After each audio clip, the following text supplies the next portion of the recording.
What a way to begin a homestand last night. 4 in the second, a 3-run home run by Frazier in the third, opening up a 7-0 lead, and that was more than enough for Bronson Arroyo, allowing just 1 run in 6 innings of work. But that's all we'd play on that Monday night. The rain came, and brother, did it come. An unbelievable amount of rain, washing away the final 3 innings. An 8-1 Reds win. Look at the difference tonight. Bright sunshine at Great American Ballpark. Round 2. The Reds hosting the San Francisco Giants. And hi again, everybody, alongside the Cowboy, Jeb Brantley. I'm Tom Brenneman. Welcome, as always, to Reds Baseball on Fox Sports Ohio. Time to turn the page now. And the Reds are hoping they can get the kind of outing from Homer Bailey tonight that they got from Bronson Arroyo last night. Well, this club thrives on its starting pitching, Tom, and I think you're exactly right in hoping for Homer Bailey to not only get back to what he was doing in April, but get back to what he was doing at the end of 2012. If that's the Homer Bailey that the Reds get tonight, look out, because that's exactly what the Reds are hoping that they'll get, not only tonight from Homer Bailey, but all throughout this second half. Pitching matchup tonight of Bailey, a guy on the upswing. At least one would expect him to be on the upswing in his career. Meanwhile, Tim Lincecum, a 2-time Cy Young Award winner. What has happened to him? You know, Tom, every time I think about Tim Lincecum, you look back to the Cy Young Awards when he broke into the big leagues back in 2008, 2009, and you think to yourself, small guy, not big power legs, but yet his stuff is starting to diminish. It's almost as though, are we ever going to see that kind of Tim Lincecum again? I don't know that we will. Well, the Reds are hoping we don't see that Tim Lincecum, at least for tonight. And one guy who appears to be finally getting healthy again, after getting hit on the 1st of June, his left arm, is Brandon Phillips.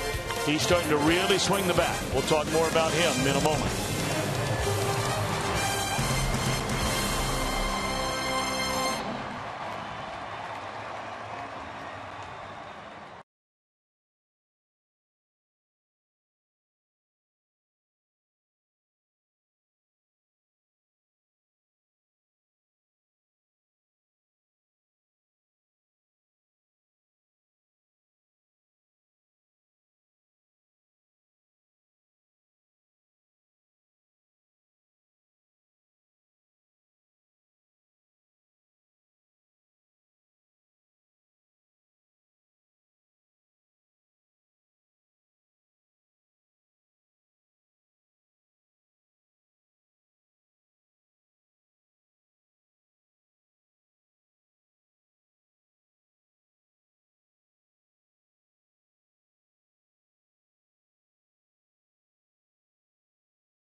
may not be reproduced or retransmitted in any form, and the accounts and descriptions of this game may not be disseminated without the express written consent of the Cincinnati Reds.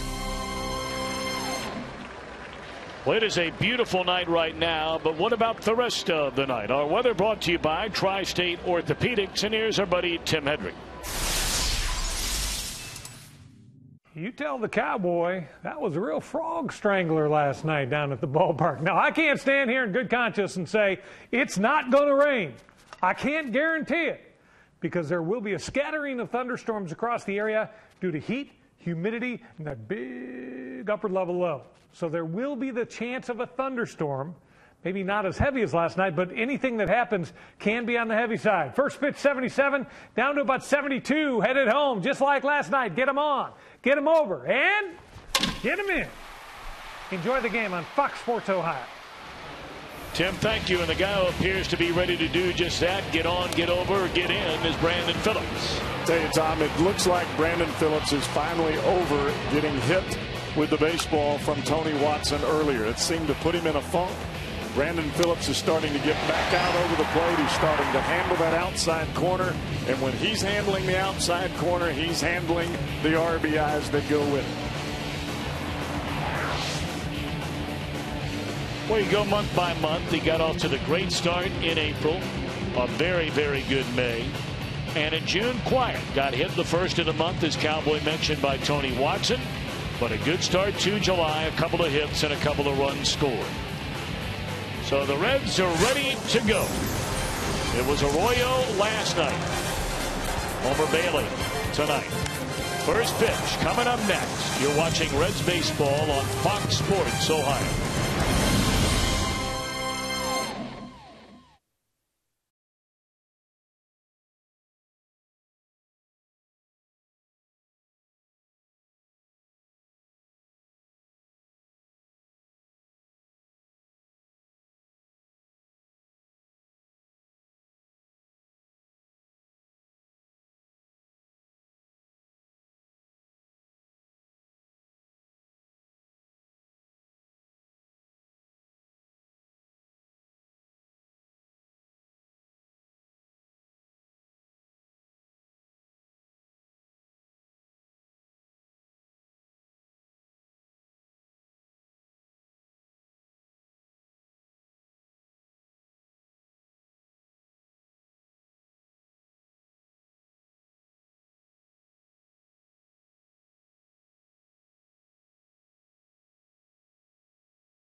By the Ford F-Series trucks, a best-selling truck in America, 36 straight years.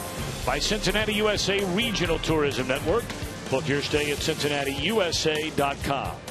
And by Skyline Chili. Feeling good. It's Skyline time.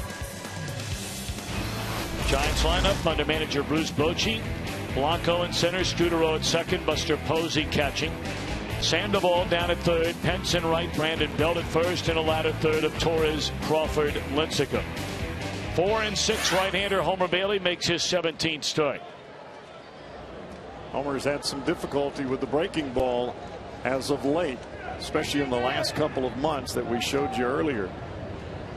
The way you take care of that, Tom, is you pound that fastball in the bottom of the strike zone. Gregor Blanco hitless in his last 13 at bats. First pitch swinging down a strike, and we are underway. Adrian Johnson calls the balls and strikes tonight with Brian O'Nora, the first base umpire. The crew chief, Phildon Colbert, is out at second base, and Bill Welke, the umpire, at third. Great to have you with us on this beautiful Tuesday night. Reds trying to make it back-to-back wins to begin this 7-game homestand. 4 with the Giants, 3 against the Mariners. 1-1 to Blanco, a .281 batter with a home run and 26 runs batted in. He has played very well in the absence of their regular center fielder, one of their postseason heroes a year ago, Angel Pagan.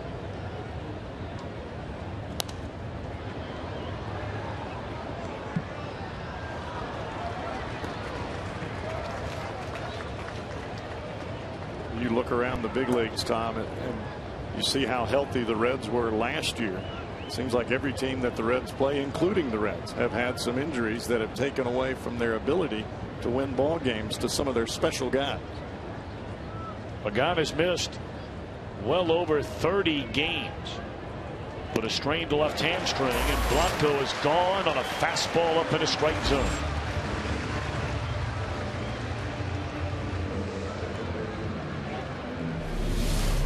Power pitchers, they throw fastballs. Homer Bailey would qualify as a power pitcher. When he gets away from the fastball, he gets away from his best pitch.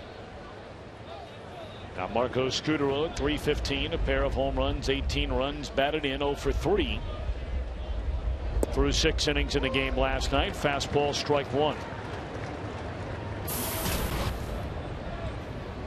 But up last night, Scutaro picked the best time to play his best.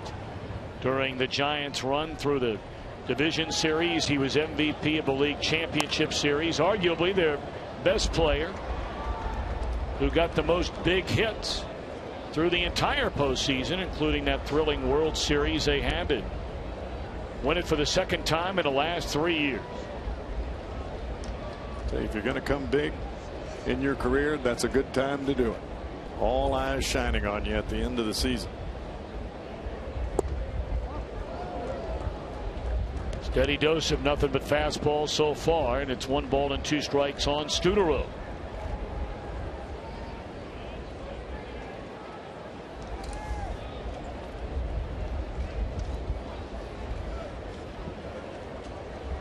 Ryan Hannigan hanging the signs for Homer Bailey. And another fastball, and again it swung on and fouled out of play.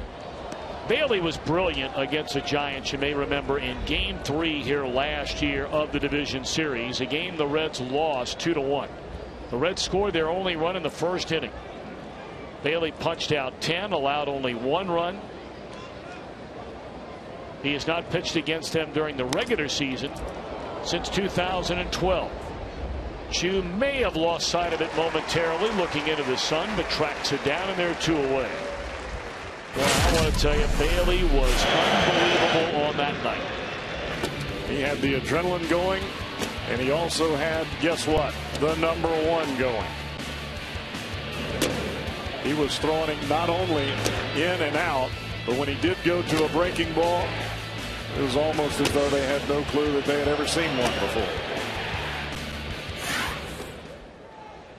2 up, 2 down, and now Buster Posey. .319 batter, 12 home runs and 48 runs batted in to lead the Giants. He had 3 at-bats last night against Arroyo, did not hit a ball out of the infield. Struck out and twice grounded to short. Those are the numbers for Bailey in that game. We talked about the 10 strikeouts and the 1 run, failing to mention he only allowed 1 base hit.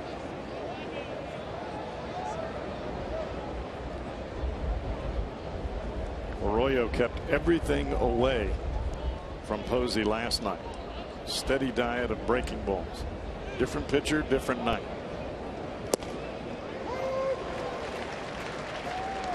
But Posey is surprised, perhaps, taking a 2-0 fastball there for a strike. Arroyo jokingly after the game said, "That might be my only complete game of the year." Take them when you get them, baby. You better believe it. That's good pitch right there.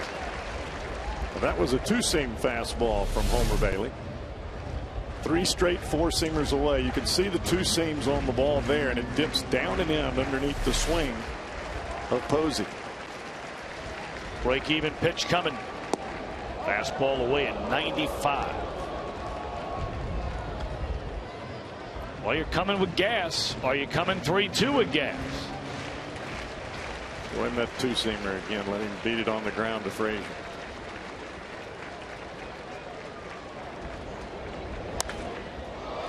In the air, right center field at 95 miles per hour. That fastball, and that takes care of Posey and the Giants in 1-2-3 fashion. Reds are coming up against Tim Lincecum when we return.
Dusty Baker's starting lineup tonight. Game 2 of this series against Tim Lincecum. Shin-Soo Choo, Zach Cozart, Joey Votto, Brandon Phillips, Jay Bruce, and Todd Frazier in the middle. Xavier Paul, Ryan Hannigan, and Homer Bailey, the latter third. Against 29-year-old right-hander, just turned 29 a little less than a month ago. 2-time Cy Young Award winner, 4-time All-Star, most recently in 2011. Right-hander Tim Lincecum. Big long body for Lincecum. Actually, I probably shouldn't say big, because big is probably not an adjective that you would use with Lincecum, other than the fact that he has a big room with a lot of trophies in it from the younger days in his career.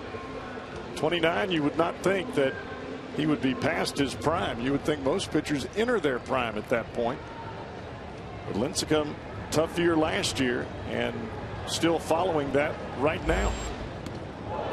And that one nearly hit Choo in the head on the very first pitch.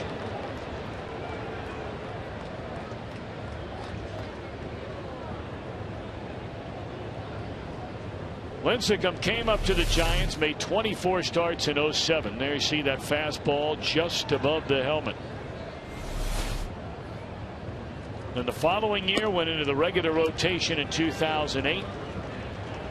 Won 18 games with an ERA barely over 2.5. 15 games the next year, ERA 2.5. It jumped a run the following year, but then came back down in 2011. But my oh my, how things changed a year ago. Led the league in losses. The ERA ballooned over 5. Lost his spot in the rotation during the postseason. Pitched beautifully for him out of the bullpen in the postseason. And pitched is exactly what he did. And it looks now as though he is trying to get that 94, 95 mile an hour fastball back. And that one is in the air and way back into right field. And it looked like Pence knocked it down with his glove before it went over the wall. He's calling home run. Whoa, and Hunter Pence is going to argue this. And this will be reviewed undoubtedly. I mean, Pence can come screaming in and yelling and hollering whatever he wants to do. They're going to look at it. Second base umpire is a crew chief, Fielding Colbert. He said home run. Penn says no way. Bruce Bochy coming out. And Fielding Colbreth will be on his way to the replay booth. I think what Fielding Colbreth is saying is that the ball hit off the glove of Pence and hit a fan and then came back in. If that's the case, it's a home run.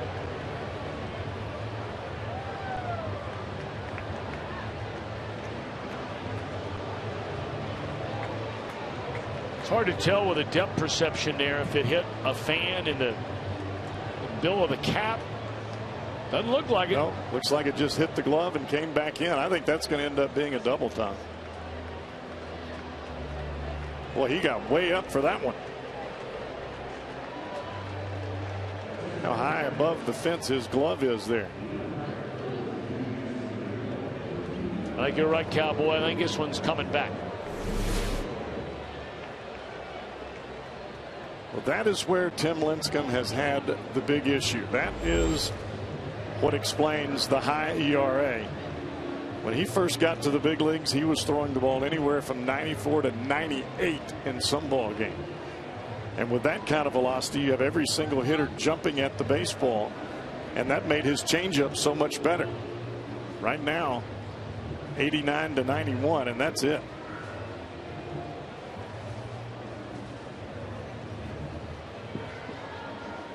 You look at the strikeout numbers for Lincecum, especially strikeouts per 9 innings. Back in 2009, 2010, he was upwards of 10 strikeouts per 9 innings.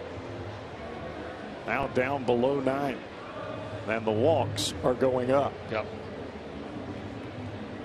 I mean, he got to a point where he was averaging over 4 walks per 9 innings, and he's right at that number again this year. It's slightly better this year than last year, but it's still 4 walks per 9.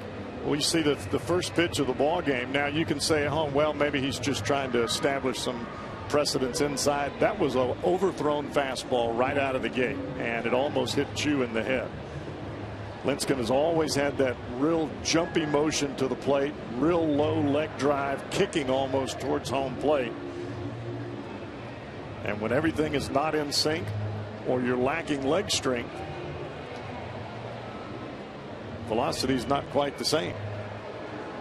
That's a list you don't want to find your name on.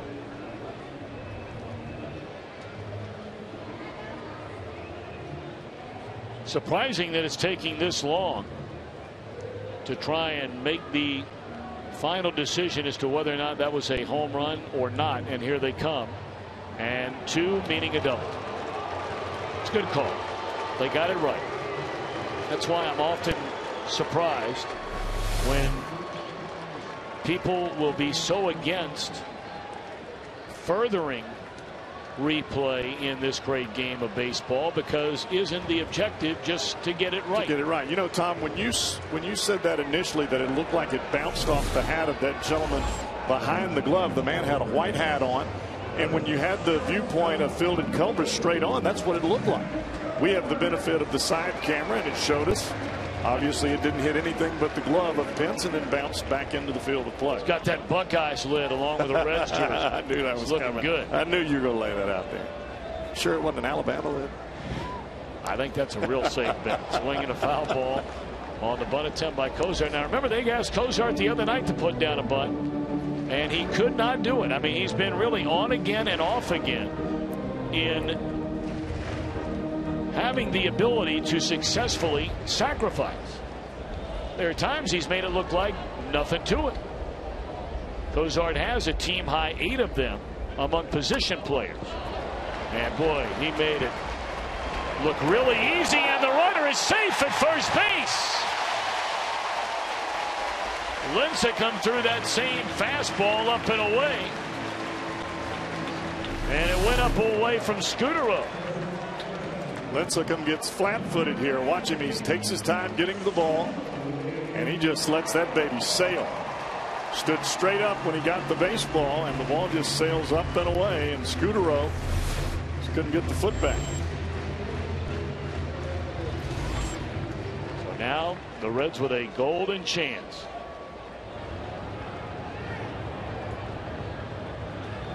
Runners on the corners, nobody out. In the heart of the order coming up.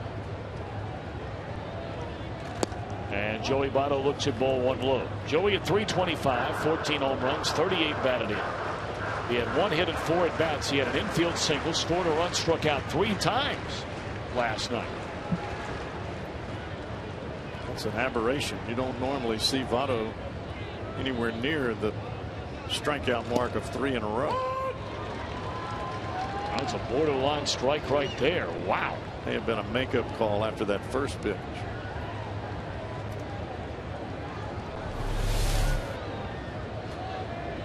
All right.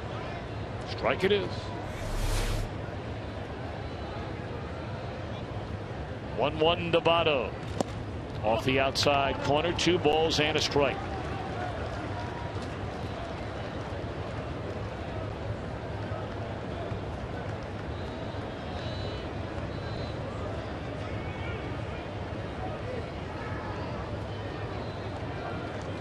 Lincecum just cannot rely on back-to-back fastballs anymore. Pretty good one right there, and Votto swings through it. You can set up the fastball when you can change speeds anywhere near the strike zone. The pitch before that, 86 miles an hour. You add 6-7 miles an hour velocity to the fastball and throw it in the same spot, you get a good result. Runners on the corners, nobody out. 2-2 to Votto, and a fastball is high.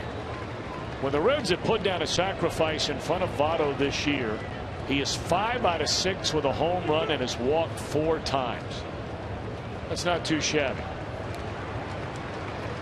He's about due for a home run, I'd say.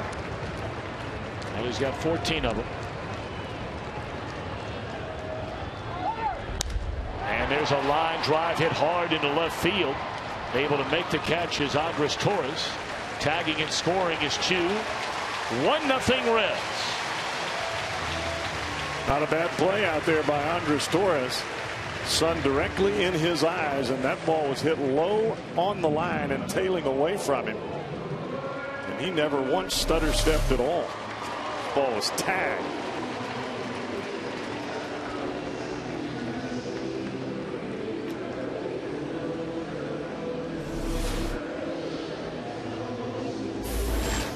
So give Joey Votto his 39th run batted in, and here's a team leader in that category, Brandon Phillips, 272, 11 home runs, 61 runs batted in. It's the one guy, if the Reds get Joey Votto on an RBI tear, could take care of a whole lot of offense in this lineup.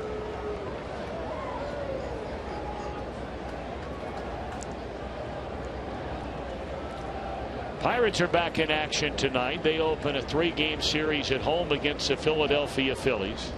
Cardinals will be playing much later, an interleague series out in Anaheim. And of course that means that Albert Pujols, for the first time since leaving the Cardinals, will be playing against his former team. Just in time where the Angels are starting to play some better baseball. Cardinals are having a little hiccup for the first time this year. Reds are 3 behind the Cardinals, 5 behind the Pirates. And Lincecum on a breaking ball gets ahead of Brandon, 0-2. First pitch, change up.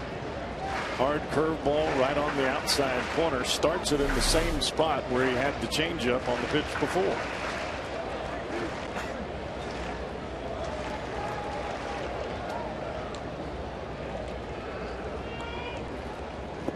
On swinging Phillips. 2 out. Here's tonight's IGS Bringing the Energy feature. Last night 4 different players had 2 hits for the Reds. Phillips, Bruce, Frazier, Hannigan. Scoring runs, driving in runs. Reds in 6 innings last night had 11 hits, scored 8 times.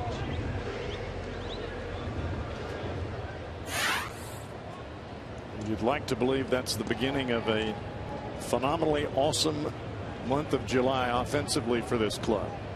You put runs on the board, don't stop there, just keep right on coming.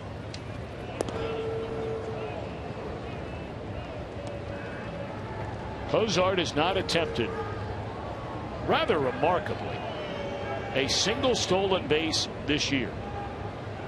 For a guy who stole more than 30 bases in a minor league season just a couple of years ago. There's ball one, up and away. You look at the way that the defense has shifted around, especially with Sandoval playing at the shortstop spot. It would almost make more sense to have Sandoval up the middle and keep Brandon Crawford on the other side to at least cover some range, because Sandoval doesn't have a whole lot. Trying to remember the team that did that earlier this year against the Reds. That's precisely the move they made. They left their shortstop at that position. Pirates did it because they put Alvarez on the other side. Right. They give Jay Bruce a tremendous amount of room down the left field line. Pulled the string on him, 2-0. Bruce looking fastball, and he did not get it.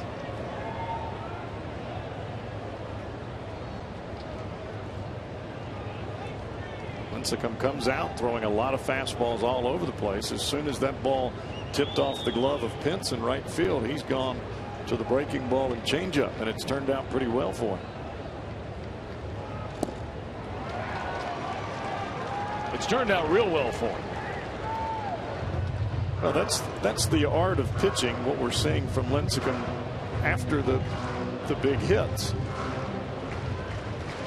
But why not do that right out of the gate?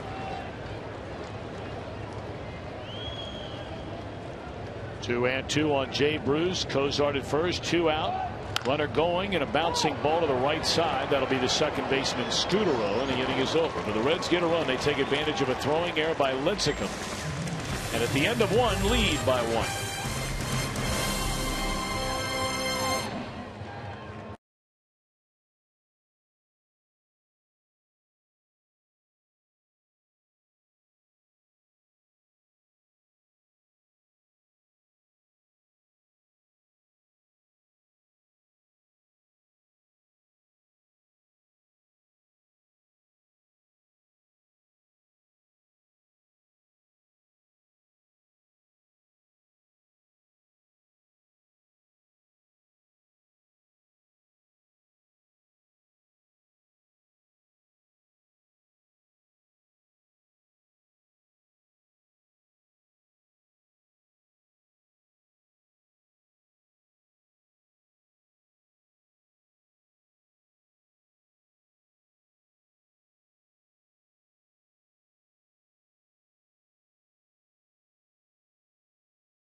One 1-0 Reds in front of the Giants. Let's take a look at the Reds defensively, presented by your Ford dealers. If you notice, we called him Xavier Paul. He finally let everybody know after we had Xavier night here last night that his name is actually pronounced Xavier. Of course, the folks over at Xavier University, they get livid when they're referred to oftentimes by national pundits as Xavier, but he is Xavier Paul, like Xavier Nady. I just always assumed that the school was Xavier and everything else was Xavier. Come to find out, that's the way it is, at least for the Reds club. Well, I'm glad he finally let everybody know about it. He didn't seek it out.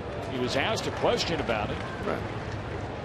About Xavier Knight. He was part of sort of the festivities they had going on here, and And then he just made the slight clarification as if to say, oh, by the way. And so now we know.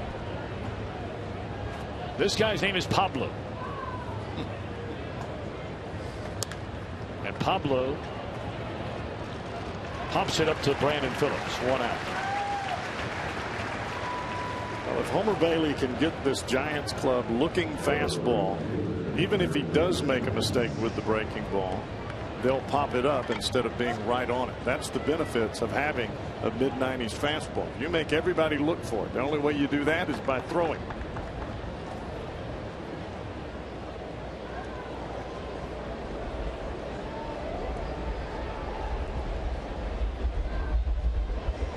Now the right fielder Hunter Pence, 283 batter, 13 home runs and 42 runs batted in. Of course, Reds for many years saw Hunter Pence in a Houston Astros uniform. Astros dealt him a couple of years ago to the Phillies when the Phils were making another postseason run. And then they traded him to the Giants last year. He wound up leading the National League in runs batted in last year. High energy player, likes to swing the bat and likes to swing it early in the count. He is looking fastball. He is looking middle in until you get some strikes on it.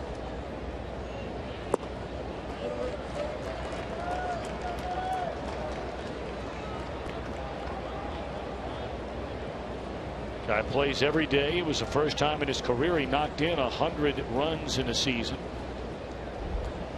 He wound up overall finishing 5th. He was leading the league after he came over from Philadelphia and wound up finishing 5th in the league in runs batted in for the year.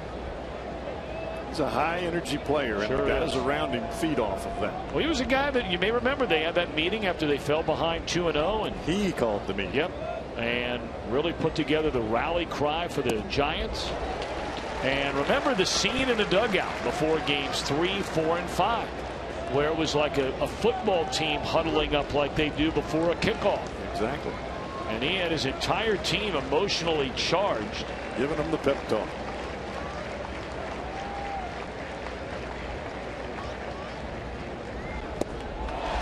Got him on a breaking ball for out number 2, and that's strikeout number 2 for Homer Bailey. Good comeback there by Homer. A lot of fastballs early in the count. Even though they weren't strikes, this is. And you've got him looking for the fastball. You can see the dot, the backwards dot on that ball as it's coming to the plate, spinning like a cement mixer, except that baby had a little move to it. That's our Exmo replay, courtesy of Performance Honda. 2 away in the Giants' second inning. Reds leading 1-0, and Bailey a breaking ball that catches the outside corner to get ahead of first baseman Brandon Belt. Strike 1. Belt homered for the only Giants run against Bronson Arroyo last night, his 9th of the year, and he's quickly behind 0-2. Well, granted it's early, and we know how quickly things can change, but Homer is on his game early tonight. Now trying to put the Giants away, which he does. Man, nasty. Reds lead 1-0.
Giants, nothing. Reds come to bat here in the bottom half of the second inning. The Giants defensively presented by your four dealers.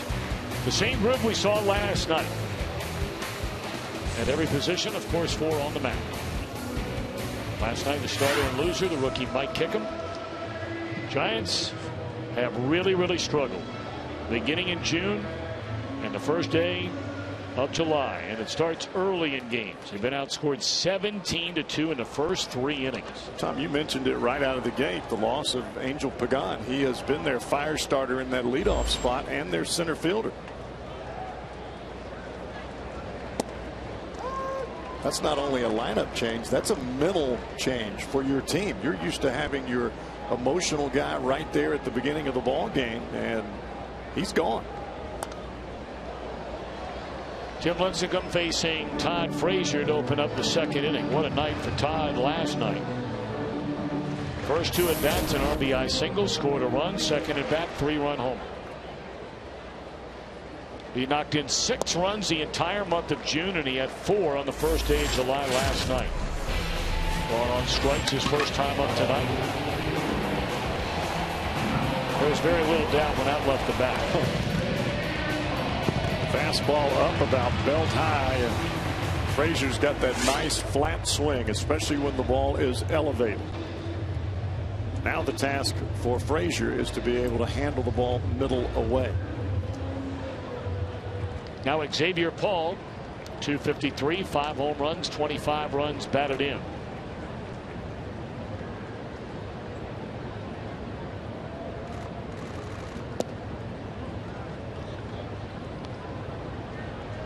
Of course, Lincecum looks like an entirely different person.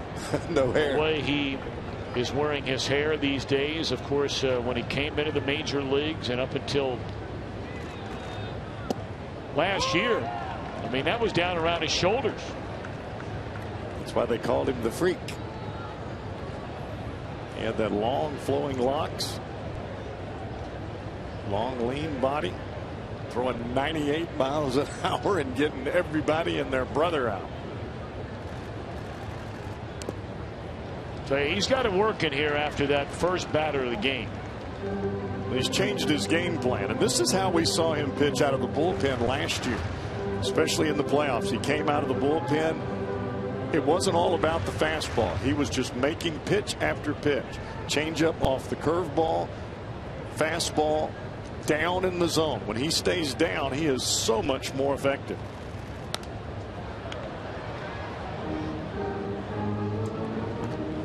And that's across the board for any pitcher. If you can change speeds in the bottom half of the strike zone and make it across the plate, you're going to have hitters off balance. This guy has a phenomenal changeup because his body really jumps at you when he comes towards home plate.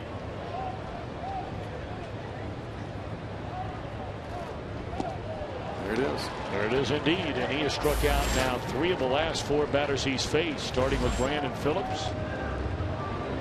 Frazier and Paul to open this second inning. All 3 strikeouts on this pitch. See the body coming to the plate, that funny spin on the baseball. The ball just dies right at home plate. It starts right at the kneecaps and then just disappears.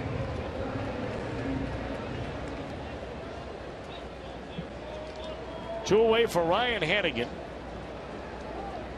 Hannigan saw 25 pitches in 3 plate appearances last night. He had an infield hit, scored a run, had a double, and also drew a walk.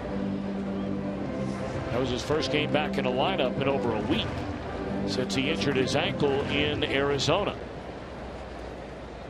And Tom, I think we talked about it last night. When Hannigan is seeing pitches, the more pitches that he sees, the better off he is. Not every hitter is that way.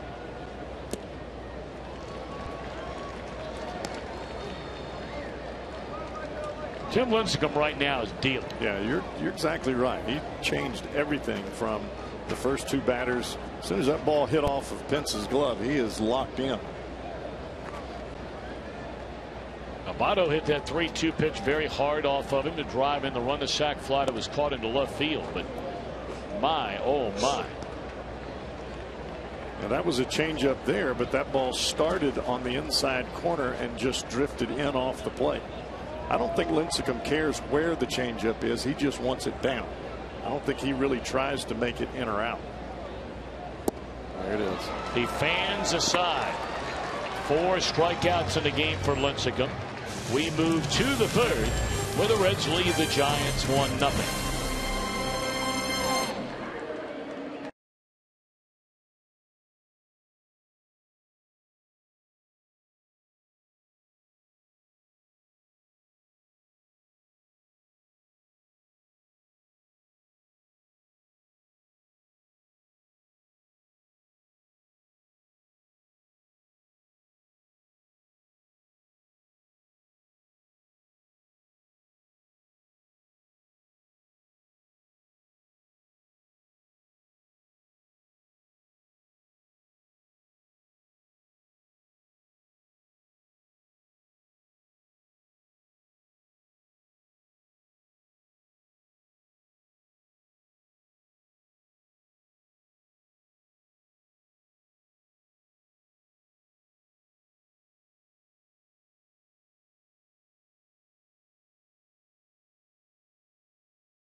All you can do is just believe in ourselves, and you know, we got to get as many wins as possible. And I understand how they feel. I mean, trust me, we're not losing on purpose. You know, we're trying our hardest, but you know, we just turned down right now. We'll turn up soon, I promise.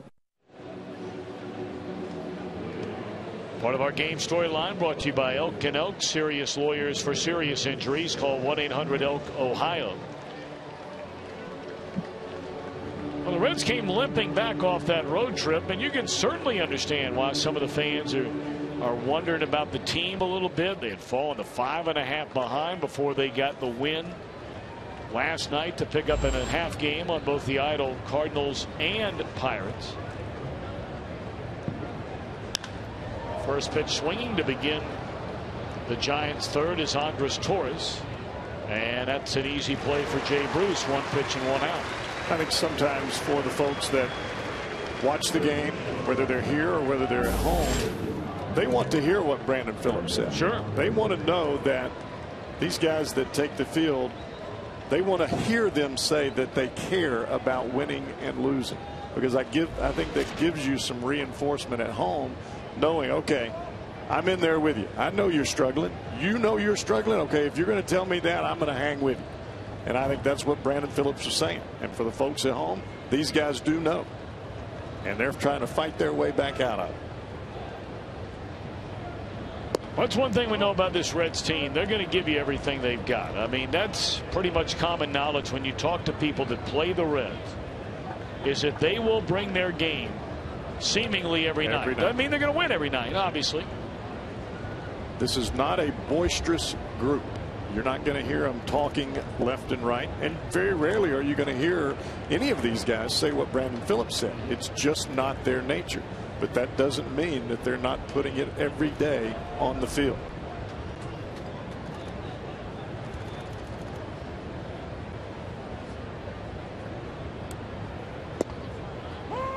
In this game of baseball, 162 games on 182 days, sometimes you don't have the energy to be rah-rah. Some days you just take it on yourself and, all right, I'm leaving it all on the field here today. Crawford on the ground at Brandon, and Homer Bailey's retired the first 8. Although, Cowboy, I think there is, and you tell me if you agree, I think in every sport there is room for a rah-rah guy or two on your job, and we just illustrated it a little while ago. There's always the time and the place. Last year for the Giants, whether it was Angel Pagan, whether it was Hunter Pence and what he did. There is a place for that guy or guys on your team, and if you are void of that on your team, you got a problem. I think you're missing something. I totally agree. And I think it's a legitimate point if fans wonder if that's missing from this team. I think you're exactly right. I don't think that it's missing. I just don't. I think that this team in general, they have been together so long that they all understand each other, and they don't feel the need to have to hold that team meeting or pull everyone into a group, because they're talking all the time anyway, every day. So you don't have to make it a huge ordeal out there. Let's just do it on the field. We've got to get it done now, because if we don't, we're going to let this slip away. I think they realize what they have.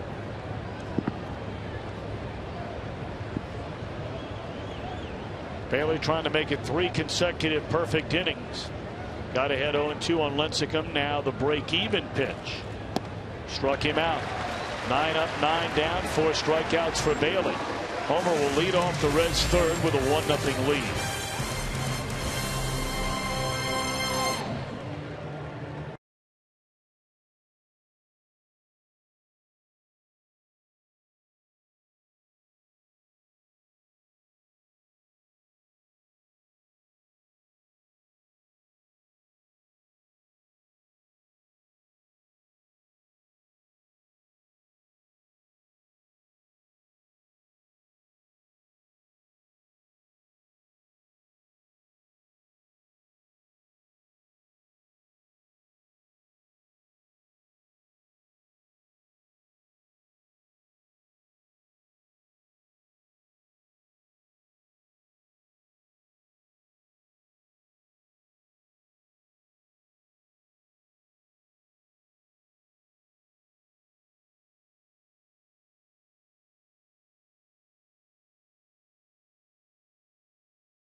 Whiff.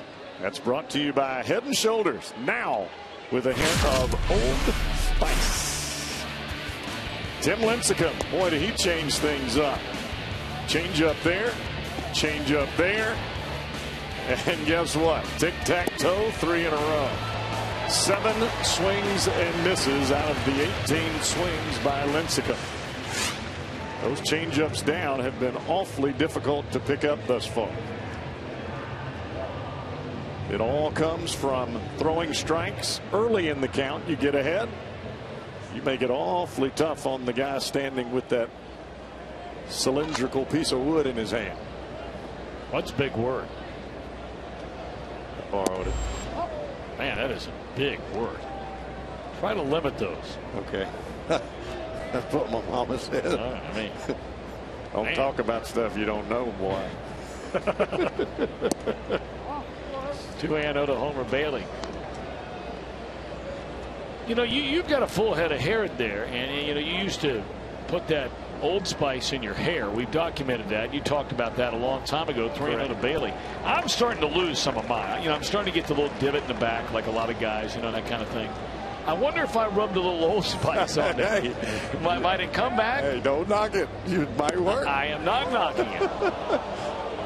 I think Old Spice has got some of that. What's that stuff called? Rogaine? Yeah. I think that was the original Rogaine, was Old Spice. Get some of that cologne, pop it in your glove, and right on your lid. Be looking good. And smelling good. Out. How about that? Off the foot of Lincecum on a 3-1 pitch. And then over the head of Sandoval, and Homer Bailey has just his 5th hit of the year. Well, that's what can happen even when you go 3-1 on a pitcher. You got it. Lincecum was just trying to get out of the way. Caught him on the backside of the left foot. Looked like it hit off the bottom of the spike. As a matter of fact, kicked off towards the left. Yeah, and it bounced on the ground before it hit a spike.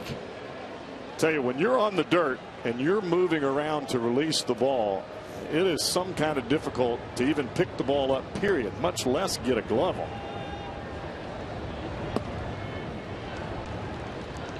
Well, Lincecum having a few issues here to begin this inning. He fell behind Bailey 3-0. He got a borderline strike at best before giving up the hit. And now nowhere near the strike zone. The first pitch and he at bat to Chu. Chu doubled off the glove of Pence his first time up. Comes back with the breaking stuff, and it's a good pitch. Well, you can pretty much watch Lincecum. When the ball is up in the strike zone, he's going to get hit. When he stays down, more times than not, it's either a ground ball or a swing and a miss. So for the Reds hitters, they've got to make him get the ball up in the zone. That was not a good call.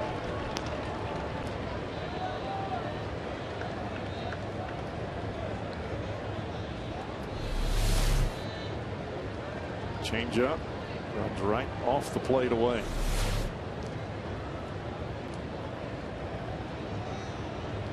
One and two on Shin-Soo Choo. And that one in the dirt, team in the count. 4 of the last 5 pitches have been off speed. That's why as a batter you've got to make him get that ball up a little bit. You start chasing breaking balls and changeups down in the dirt, trouble. Foul ball. Came with a fastball, trying to run it by Chu. It's very similar to the at bat that Votto had early. Votto had made up his mind he was going to shoot the ball up the middle or the other way, and it allows you to wait just that extra split second longer so you don't chase that pitch down in the dirt, the changeup in the dirt.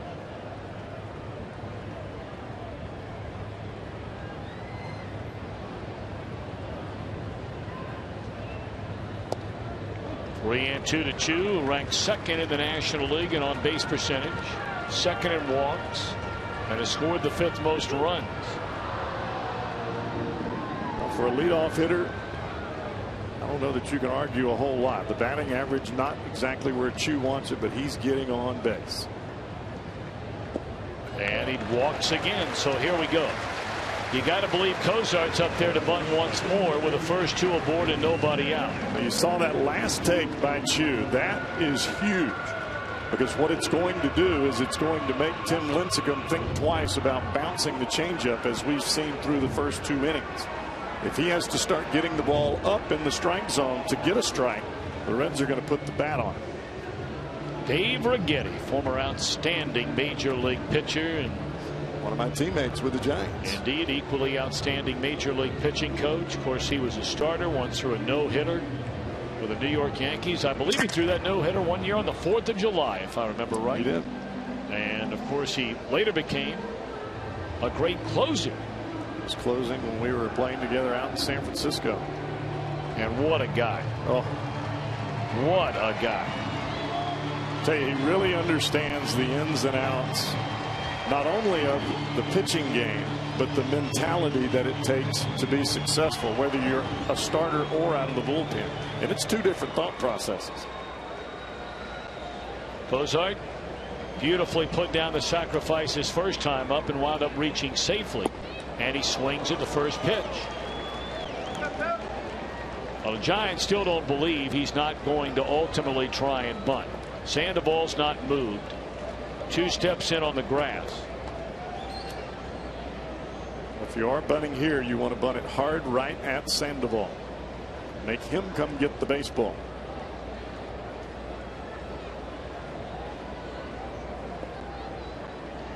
Oh, and 1 to Cozart. Well, I'm stunned. I am just stunned. But maybe with Bailey running, maybe they don't want to bunt.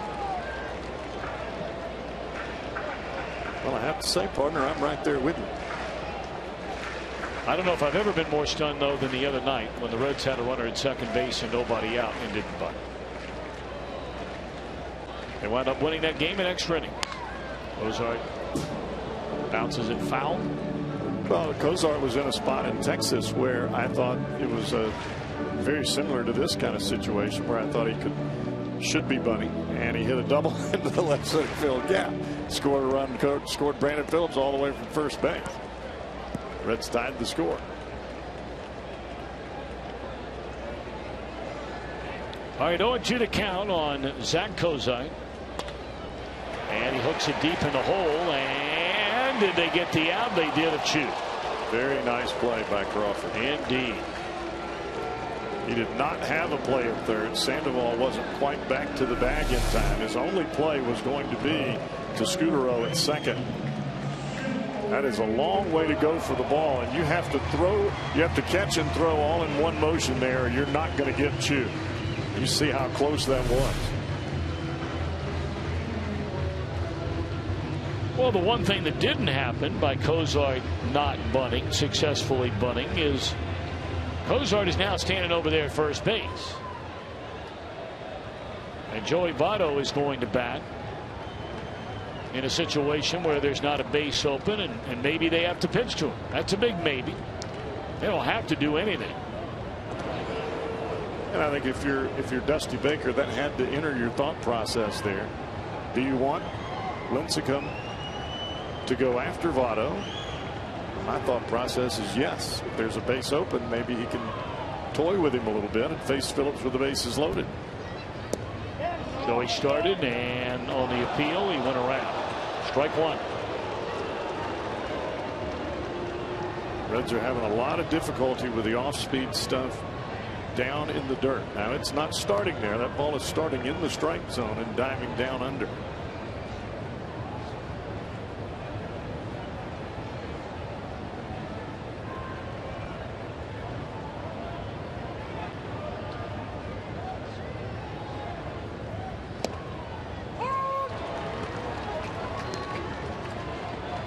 Votto drove in the only run of the game with a runner at third and one out in the first inning. Lined out hard to the left fielder Andres Torres.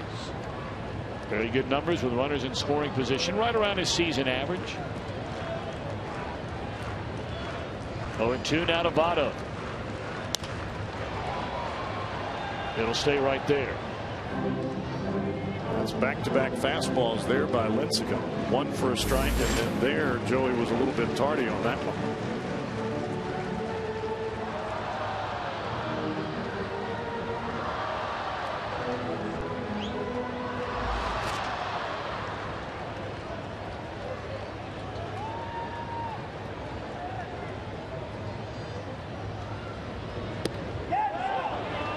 Boy, he went around again.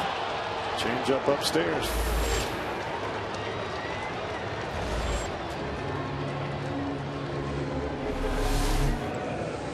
Lincecum has done an awfully good job on following pitch to pitch.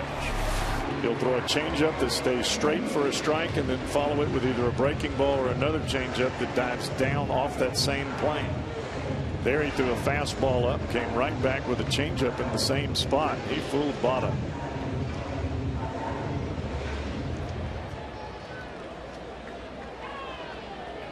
So now the Reds leaning hard on Brandon Phillips, as they have done so many times during the course of this year, to try and deliver a two-out RBI. There's ball one low to Brandon Phillips, and boy, has he done a good job of it.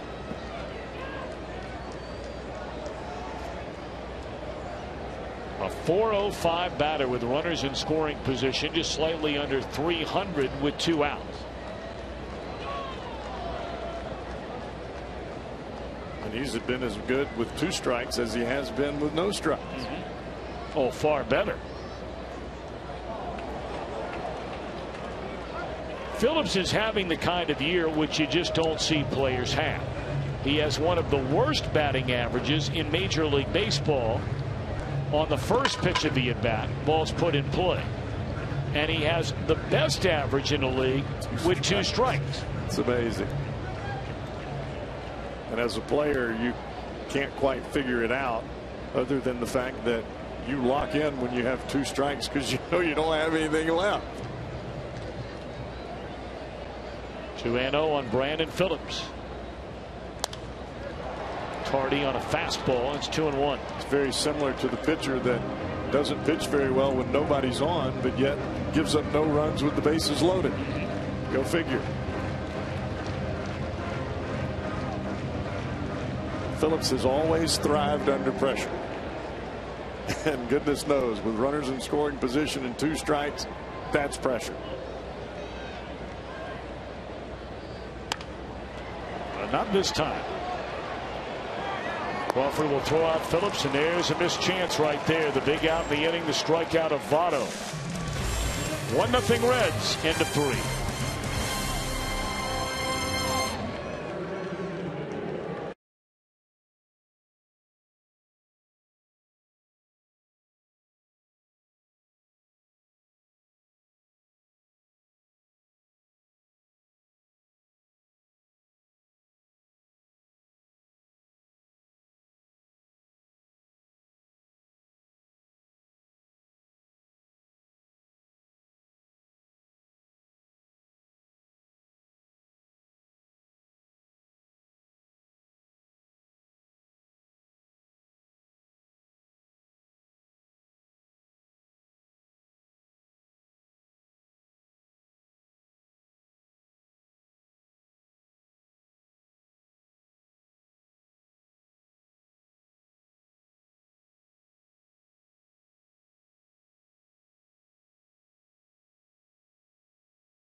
Magazine family deal plus the first 8,000 kids 14 and younger get a Kids Reds cap. Don't miss the baseball action, fireworks, giveaways all week long here at Great American Ballpark.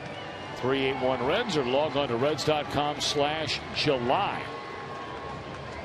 Well, right now at foxsportsohio.com, Brandon Phillips shares his thoughts about what the Reds need to get back to the top of the NL Central.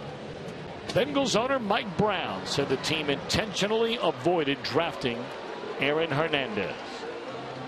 And you can chat with the Hall of Famer Hal McCoy right now using Game Connect.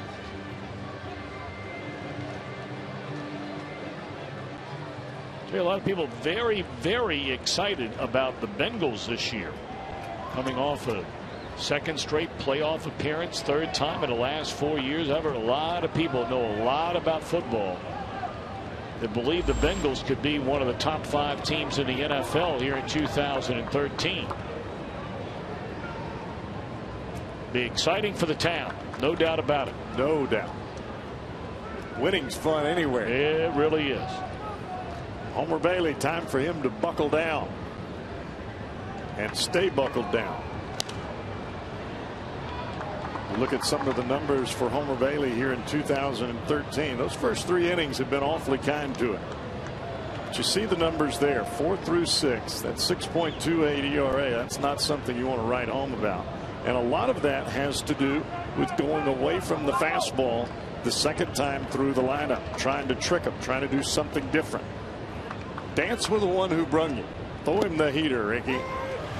Oh, come on. You got to do better than that. Come on. I mean, you got that down. Take a deep breath. Take a deep breath. I don't want to catch you laughing. I mean, you know, you so infrequently break it out that when you're going to break it out, break it out.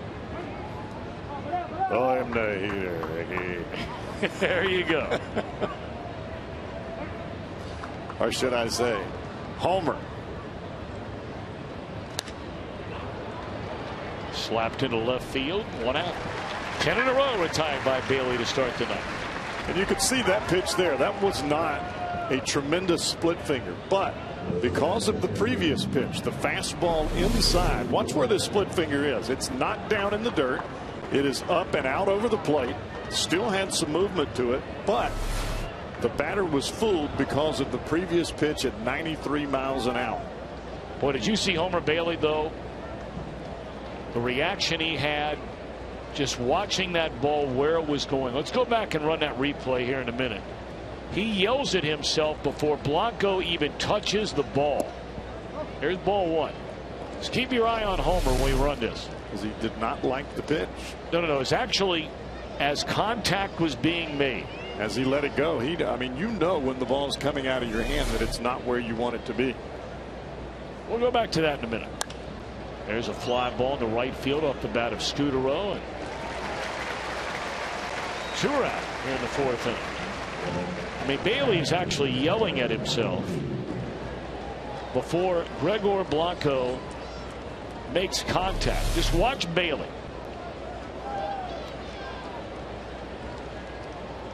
Well, right after contact was made. Well, he was in the process of saying it, and you know when the ball comes out of your hand whether it's going to be a quality pitch or not, especially with a split finger. But right now, just like we talked about as we start this game, Bailey is locked in with the fastball. Now, you can't throw it every pitch, but if you stay down with it where Homer is right now, you make it awfully difficult on the hitter to play that guessing game.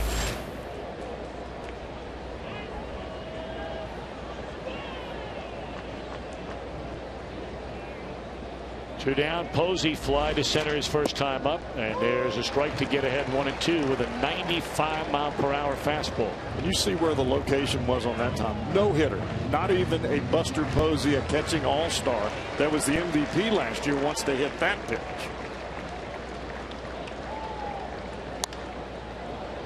Because that's what you do with it.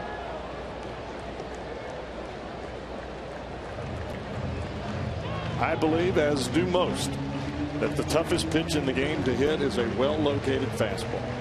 You have no chance to react. And at 96, it's on you in the blink of an eye. You locate it well, it's tough to hit.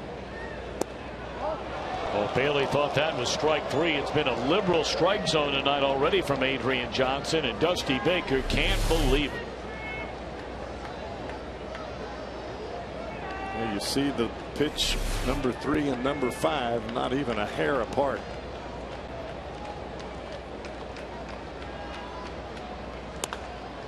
Ground ball nearly hit the bag. Good thing it didn't. And Frazier throws out Posey. That's 12 in a row set down by Bailey to start the game. Reds lead 1-0.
Baseball on Fox Sports Ohio, brought to you by Toyota. See your Toyota dealer. Visit buyatoyota.com. Toyota.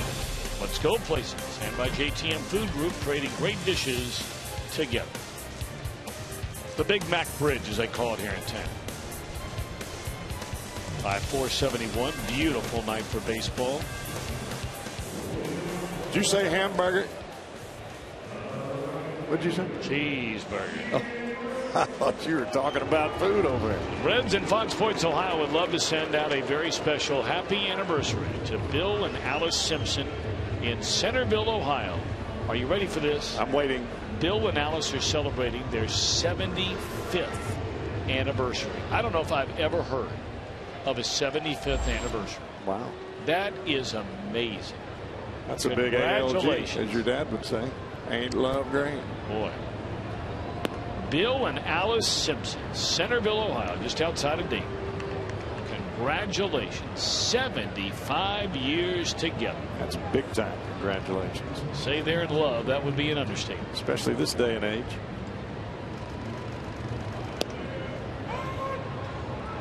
Well, we hope you're having a great day and a great night. Got a good one going on here now. Reds with a 1-0 lead. Homer Bailey and Tim Lincecum, both very sharp here tonight. 1-2 on Jay Bruce, who bounced out to Scutaro, the second baseman, ending the first inning. And it appeared on that last swing, Tom, Bruce trying to find that hole on the left side. Being the leadoff hitter, you can take advantage of it.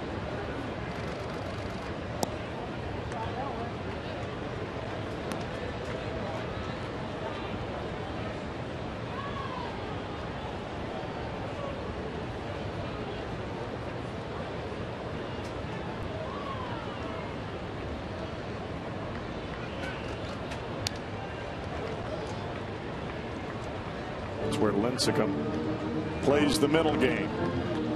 All right, I'm going to tease you out there with the changeup and run it just off the plate where you can't quite get it, even though I know you're looking out there to hit the other way. Then I'm going to peel this fastball right on the inside corner and jam it. That's the teaser.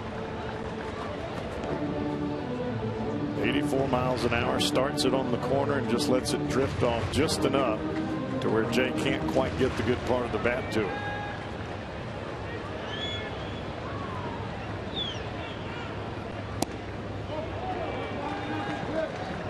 Three and two now on Jay Bruce after he fell behind a ball and 2 strikes. Todd Frazier will follow, and then Xavier Paul. I say he's coming back for the changeup here.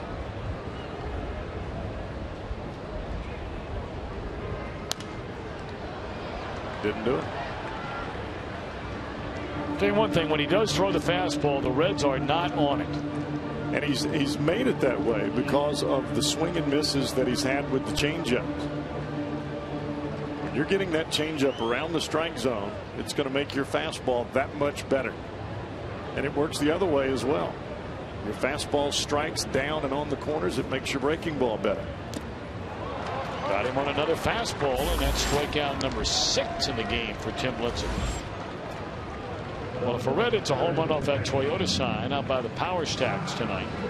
Pamela Reinfrank of Mason, Ohio, will win the beautiful new Tundra on display here at the ballpark, and you can register for a chance to win it.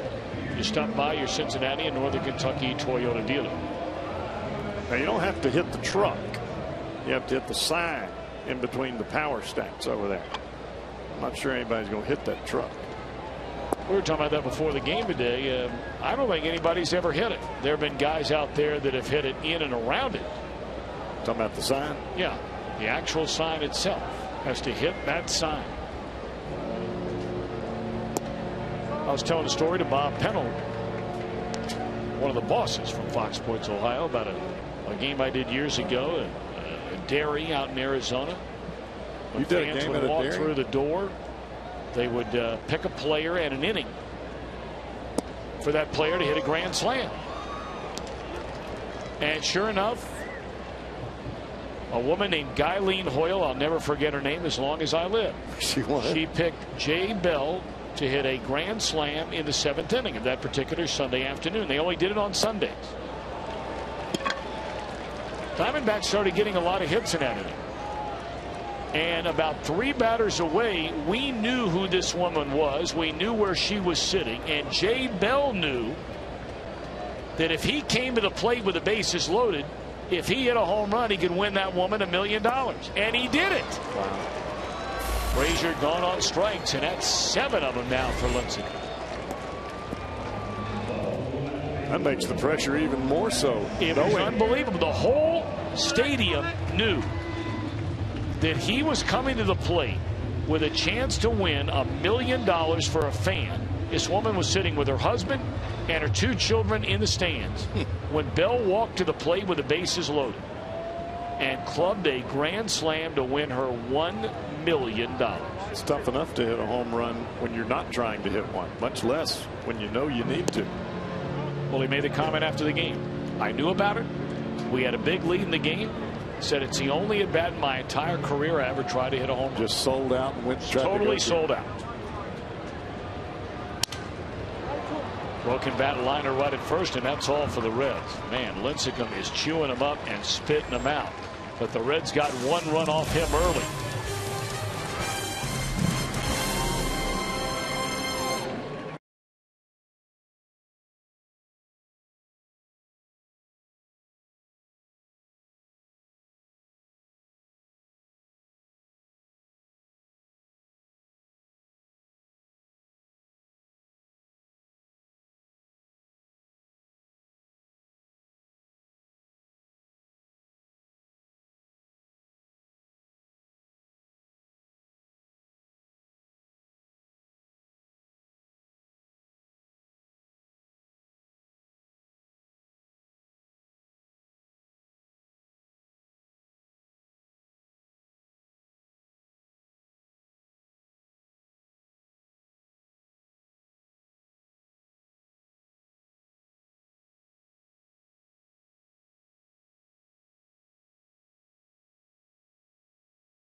Bailey, and we'll revisit the at bat by Gregor Blanco for our Mazda pitch by pitch sequence.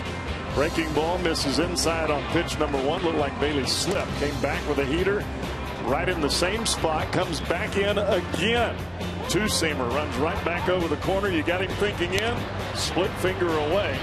And even though it was not the perfect pitch for Homer Bailey, he had Blanco thinking so much inside, and you could see Bailey's frustration there. Even though the pitch was out over the plate and hittable, he had him thinking so much inside, could not get the good part of the bat to him. Just a meaningless fly ball.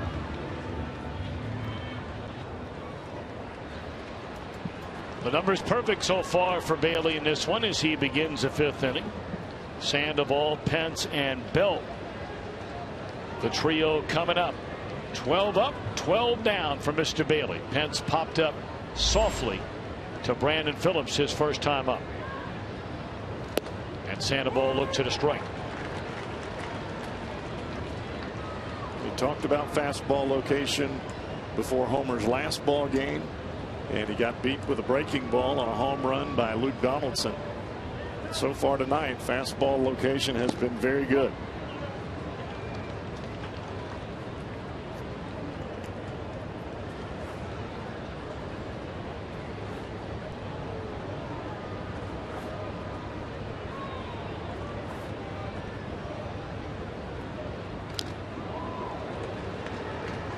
That tells you how much Sandoval is looking fastball right there.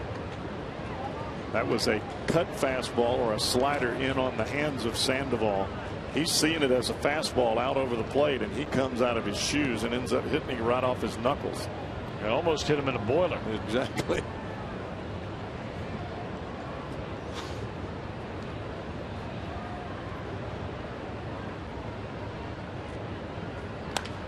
Bouncing ball. Cozart able to get to the glove side and throw out Sandoval to begin the inning. They hadn't played that way, not quite that far, but due to the shift, Cozart able to get there. Great positioning for the Reds in that spot. Cozart was playing up the middle.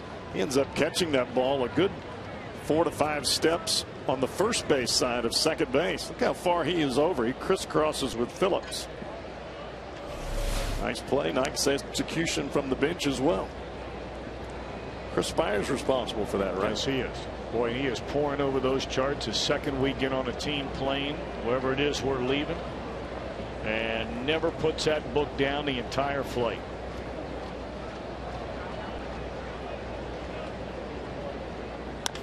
Tapper. Frazier will wait. Good arm.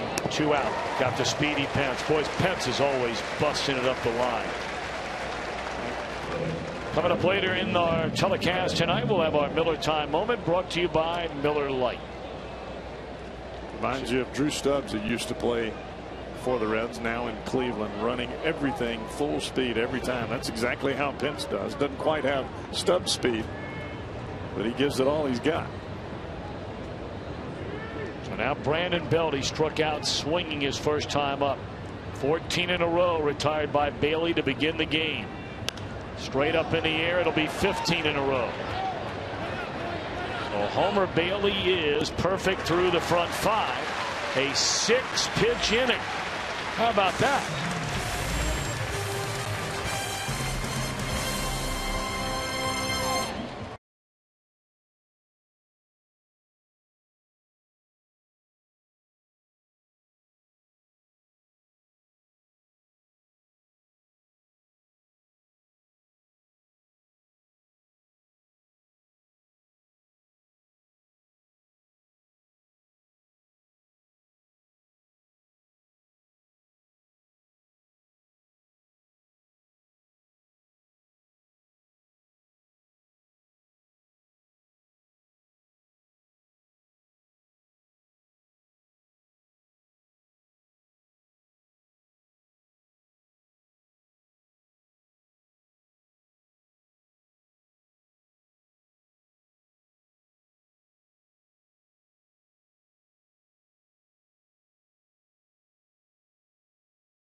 Major League Baseball All-Star Game is the best of the American League take on the best of the National League. Don't miss the action Tuesday, July 16th at 7:30 Eastern, 4:30 p.m. Pacific on Fox.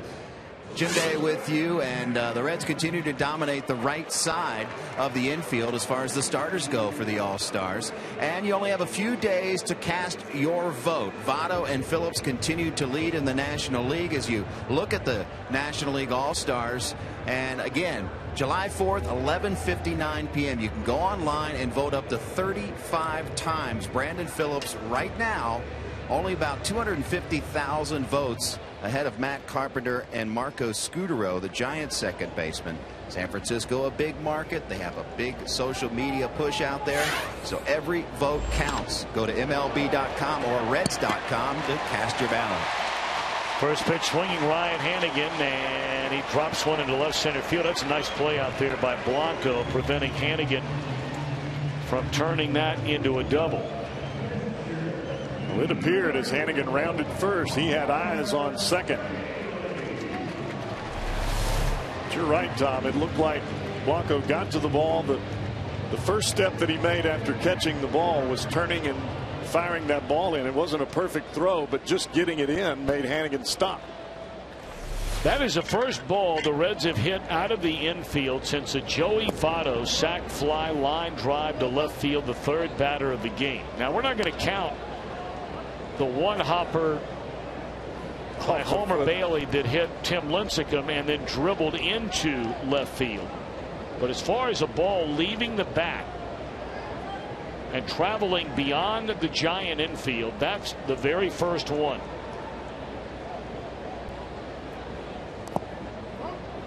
Goes to show you what Lincecum has done after the first few batters of the game. Instead of pitching up in the zone and trying to blow that fastball by everybody, he just changed game plans seemingly within one pitch. Back down in the zone, curveball, change-ups, keeping the fastball down around the kneecaps. Homer Bailey has 5 sacrifices this year. And he can't break the. It is. That's an out. And the throw to second base is an out. And that's a double play. I'm not sure Hannigan knew what happened.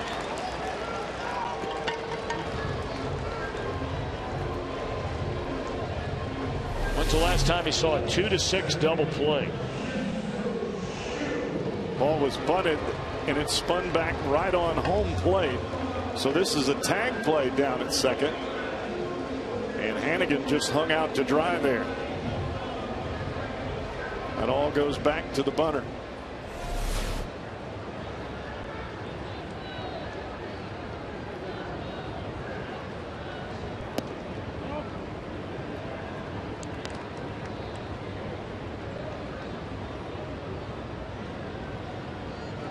That's a heck of a way to get a double play.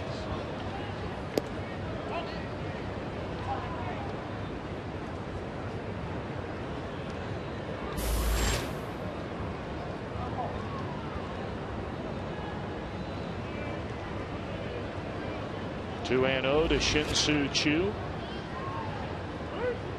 And he wants timeout before the 2-0. Just that picture of Homer Bailey in the dugout. That's just the ups and downs of the emotional roller coaster you go through in a ball game. You're riding the high after coming in after retiring 15 consecutive batters, and then you can't get the bunt down, and then you're frustrated.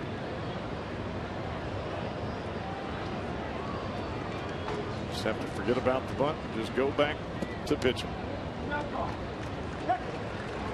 For whatever reason, Lincecum is having one devil of a time with Shin-Soo Choo tonight. I mean, he looks like an entirely different pitcher in the 3 plate appearances against Choo than he does with everybody else in the lineup. He's really trying to work Choo on the inside part of the plate. That is away from your arm side. That's the most difficult place to locate a ball for a pitcher, is away from your arm side. Choo's taking the changeup, which makes Lincecum have to bring the fastball.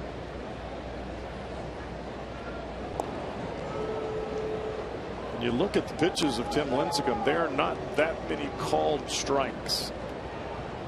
He gets most of his outs on pitches that start in the zone and end up out of the zone, either swing and misses or tappers.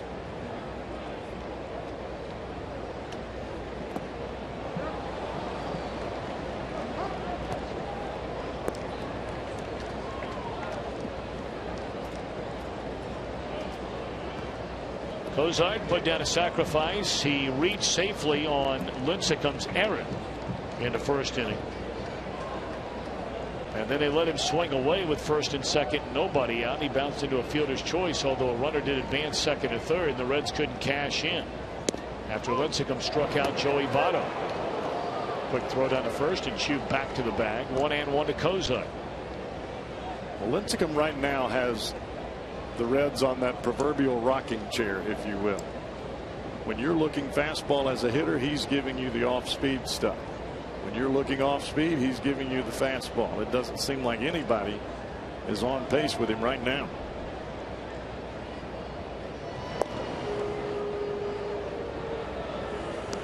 Among straight-up National League games, it is a pitching kind of a night.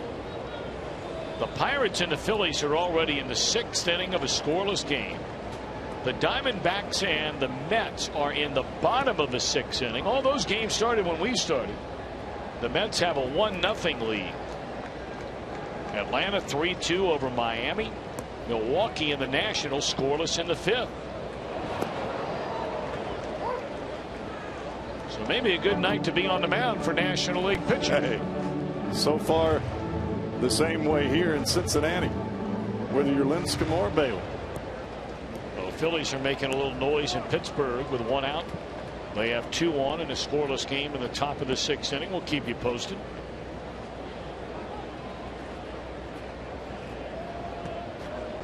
I think they would trade up with the Phillies. We sure are talking about it. Swinging a foul ball out of play. You mean the Reds and the Phillies trading up? No, I'm talking about the Phillies trading Chase up. Oh. You know what, Cowboy? I have always thought the most difficult decision an owner, a general manager have to make is the player who's been great for a long time, whose best years more than likely are behind him. On the backside of 40. And Utley is a free agent at the end of the year. Right.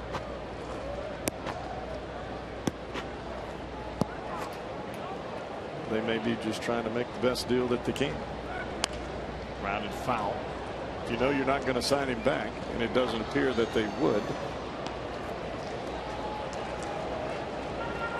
He's going to help somebody. He's a heck of a player. And you wonder how much really you're going to have to give up to get Chase up, because everybody knows the Phillies situation. Right. Everybody knows that that's what they want to do. The thing about Utley is not only can he play second base, he could probably play third for somebody as well.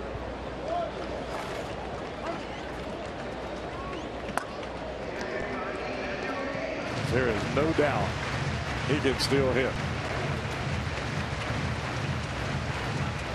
They brought Michael Young in on a 1-year deal, did they not? Yes, they did.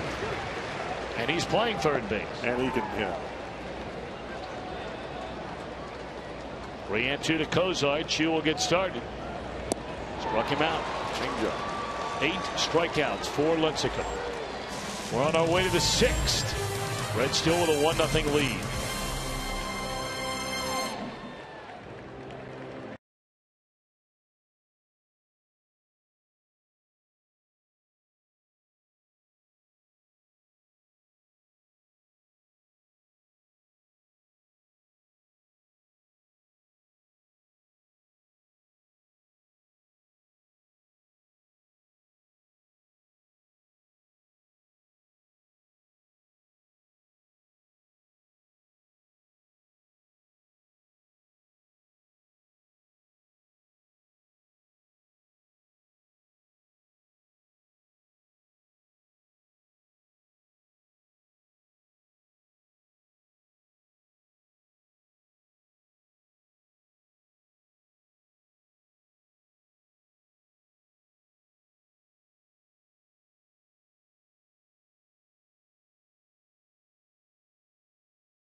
Tomorrow, Wednesday, tomorrow, 6 o'clock, test your knowledge and win some great prizes.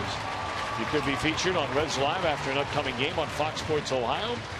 Be part of the fun tomorrow at 6 o'clock at the Holy Grail on the Banks. All right, Cowboy, you're so good at trivia over on the radio.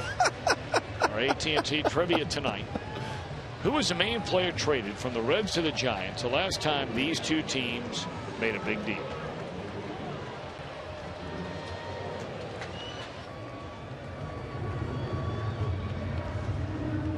From the Reds to the Giants. Yes. former teammate of yours. Made a deal.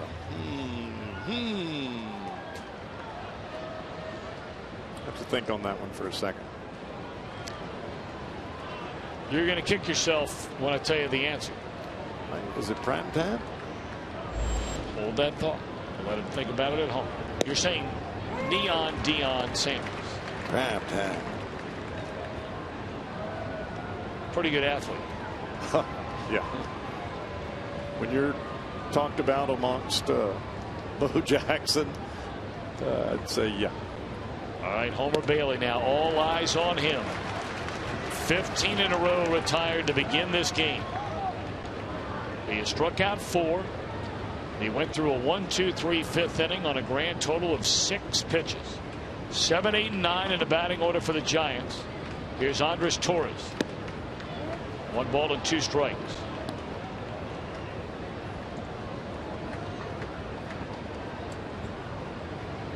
And don't think for a moment that Homer doesn't realize what's going on in this ball game.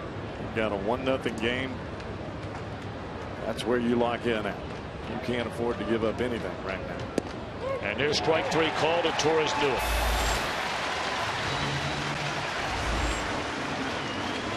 5 strikeouts in the game for Homer Bailey. Fastball right down Broadway. You see Hannigan reach back towards the plate. Not sure what Torres was looking for there, but obviously it wasn't a fastball right down the middle. That's when you know a player is guessing. Yep. They can tell you they're not. They are. They are. All right, now Brandon Crawford. He bounced out to Brandon Phillips. His only at bat tonight. Reds a 1-0 lead. 16 in a row retired by Bailey. Nary a Giant has reached base through the front 5 1/3 innings.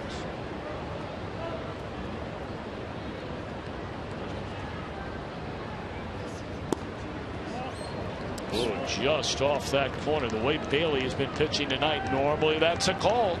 You're going to get. Split-fingered fastball there, and it just seemed to tail just a tad bit off the outside corner.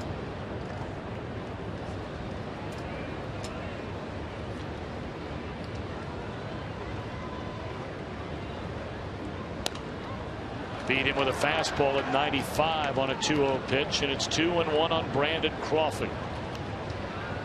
Of course, we know Bailey has thrown a no-hitter. He has never gone this far into a game, not anywhere close, without surrendering at least a base run. Twice he's gone 3 2/3 innings. We're sitting on 5 1/3 right now. And another fastball that Crawford just can't catch up with. 2-2. And it's not that Homer is throwing the ball hard, because he is, but there's also a different point with the fastball that is allowing him to be successful, and that is his location. He's been down, and he's been able to move the ball side to side, in, out, in, out.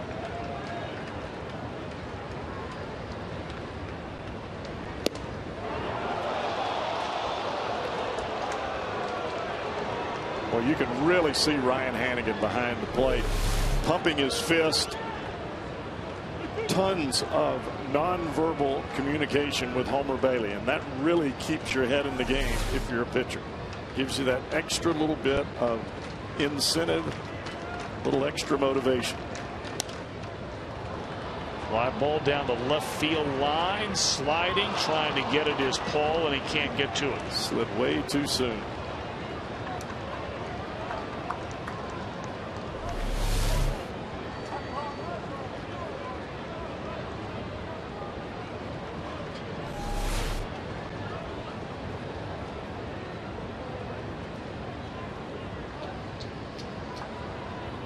Third time Bailey has gone to a 3-ball count in the game tonight. Third time he's gone to a full count in the game tonight. Well, once more the payoff pitch. Struck him out on a high fastball. He got away with what would have been ball 4. Well, you put a hitter in swing mode and you continue to move the fastball side to side. when you elevate it like this, the hitter sees it as being belt high right down the middle, and then it just explodes at the end. The next thing you know, it's chest high. So now Bailey turns his attention to Lincecum with 2 down and nobody on. Swing and a miss on a first pitch fastball. 17 in a row retired by Bailey since we started this game at 10 minutes after 7. And there is no let up now, even with the pitcher standing there. You have to keep sharp and stay on point. Boy, every fastball in this inning, 95 plus. Pitch count, no issue. That's a non-factor the way Bailey's going so far tonight.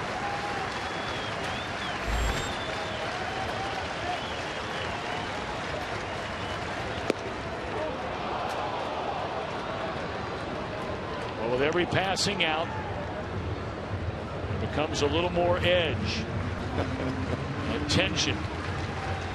Not quite getting there yet. And starting to feel a little buzz around the ballpark. 1-2. Perfect through 6.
Game from MLB.com. It features all 24 home run derby competitors, 10, 11, and 12.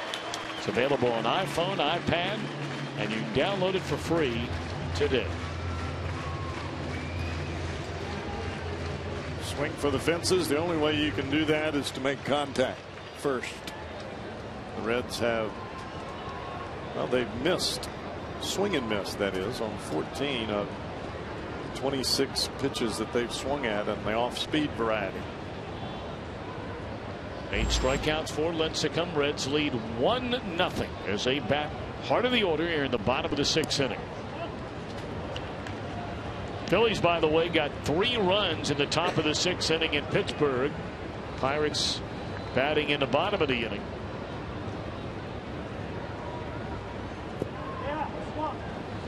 Votto has not had a good read on Lincecum, at least his last time up, when Lincecum struck him out with a runner at third. Of course, Joey knocked in a run, the only run of the game, on a line drive to left field in the first inning. Starting to say he's not had a good read on Lincecum since basically Lincecum has gone now to primarily off-speed stuff. Now this is the kind of pitcher that you have to make get the ball up.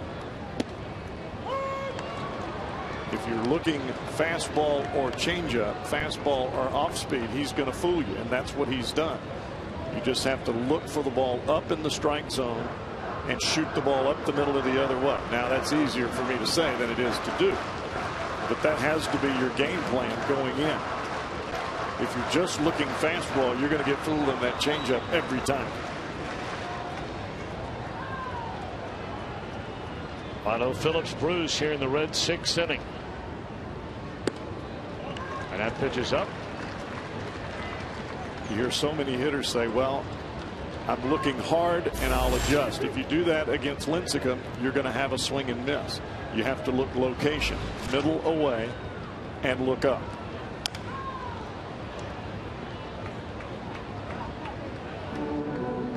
You give up everything that's inside. If he's going to throw you 3 fastballs inside, so be it. Right now, you have to make him elevate the ball and get it out over the plate. And if you do that, it keeps you from swinging at that pitch in the dirt.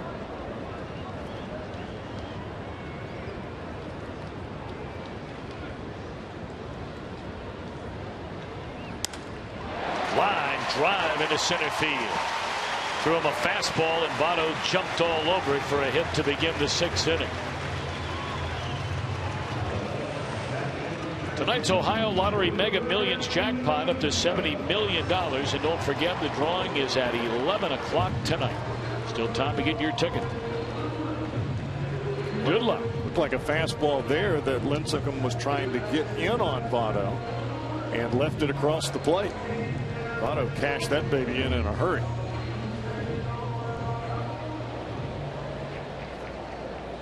Now Brandon Phillips, who has struck out swinging and bounced out to shortstop.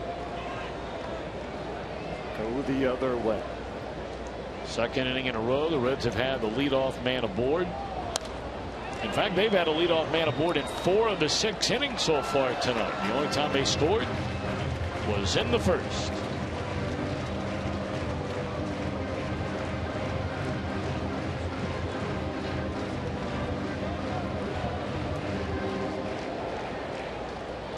Lincecum is that kind of pitcher where your adrenaline works against you as a batter.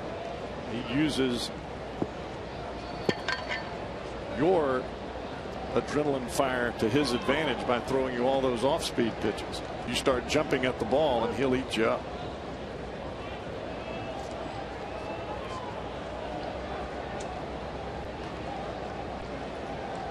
That's where you hear the hitting and batting coaches saying, let the ball get deep in the strike zone. Make yourself wait as long as possible before pulling the trigger. And that ball hammered down the left field line towards the corner, and it's gone.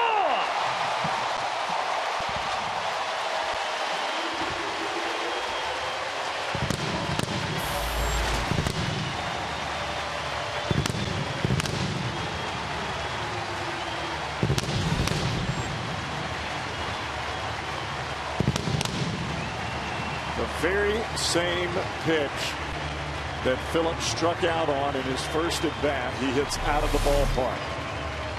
Change up, and the ball runs right back to the bat head.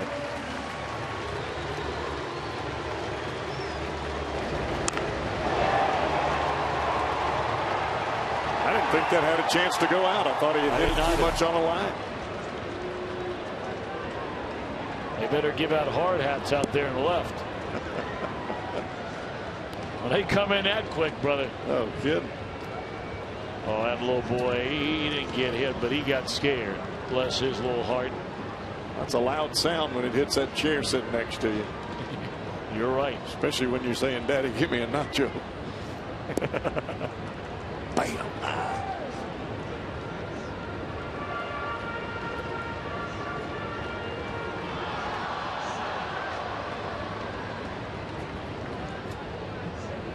Nothing Reds in front. And Votto watches his teammate Bruce drives one into left center field and makes a catch. 1 out in the inning.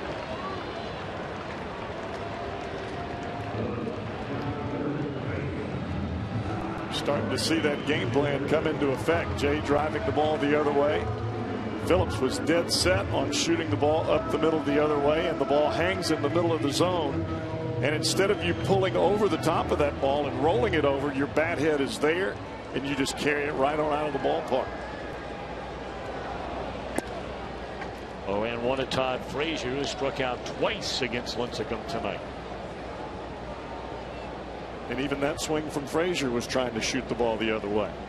Reds are making some adjustments here. That ball crushed right there. So the Reds go through the first 5 innings of this game with 3 hits. They have 3 hits of the 4 batters that have come to the plate against Lincecum here in the 6th. That was a fastball from Lincecum, and it was up in the strike zone, not down, and Tim Lincecum is done. Just like that, Bochy out of the dugout, and he's seen all he wants to see. He's going to the lefty right now. 102 pitches in his 5 1/3 innings tonight. Well, it's hard to believe he only lasted 5 1/3. It seems like he'd been dealing all night tonight, doesn't it? Well, when you strike out that many guys, you eat your pitch count up in a hurry. So he threw the ball well tonight, though. Yes, he did. So BR Skyline Chili called to the bullpen. Reds lead 3-0. Still batting in the 6th.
Tim Lincecum to the showers. It's time for our Nissan drive of the game, and it comes on a changeup at 80 miles an hour to Brandon Phillips, and he hooks it right out of the ballpark, and that was a bullet.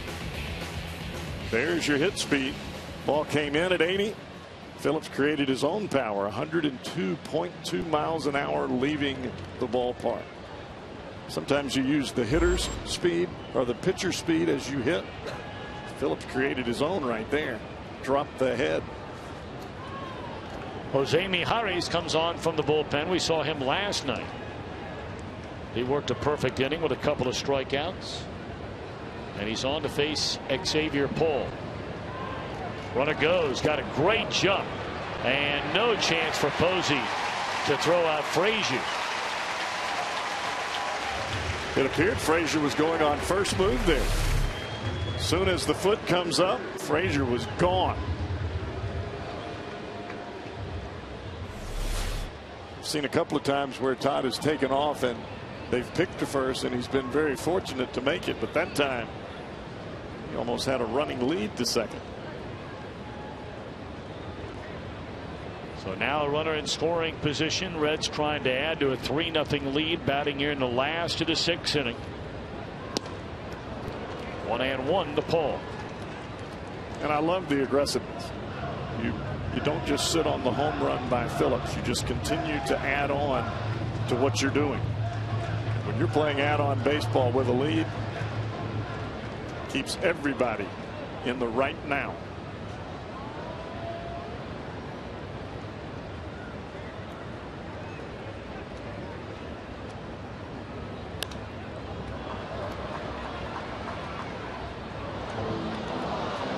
I think too, Tom, by taking second base for Frazier, you create a little bit of different atmosphere for Xavier Paul.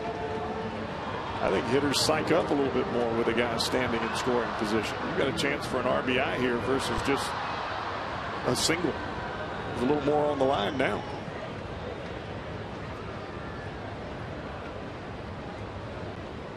Some hitters refer to that guy at second base as money.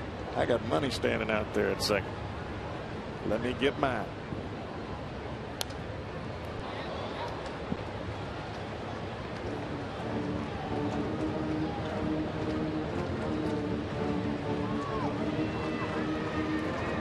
Mijares, one of 3 left-handers down in that Giants bullpen.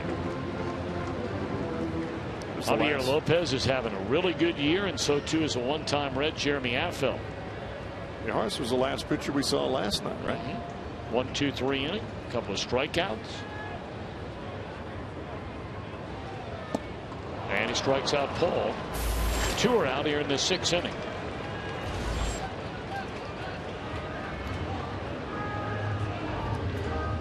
Well, we get you ready for Reds action 30 minutes before every game with Reds Live right here on Fox Sports Ohio, your exclusive home for Reds baseball. Reds Live is presented by Ray St. Clair Roofing. We'll be coming your way again on Reds Live, the pregame show version, 6:30 tomorrow night.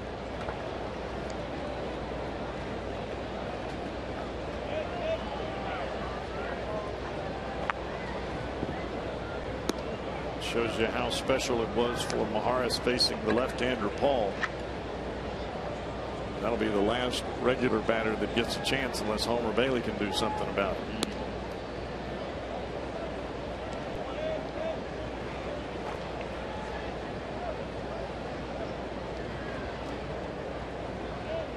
Well, Bailey has a base hit tonight already. He had one against Tim Lincecum in one of his 2 at-bats. The other time they asked him to bunt, he bunted into a double play.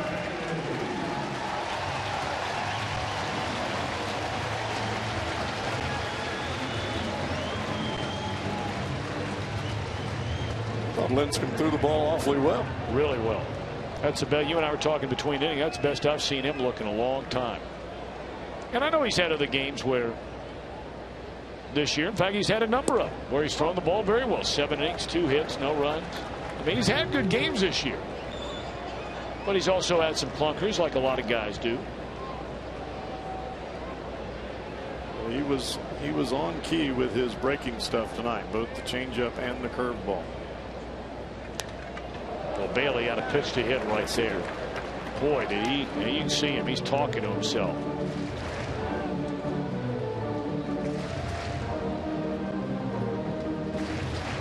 Kind of spot for a pitcher. You're just trying to hit the ball right back up the middle. You don't want to pull off of it because then you hit it off the end of the bat.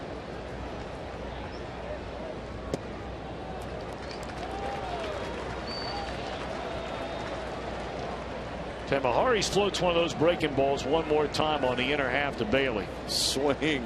He's have to hammer one down in that left field corner here.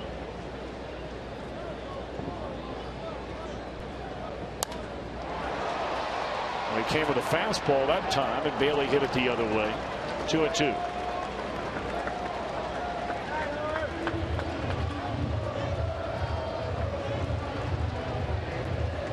This is the part for a pitcher standing at home plate.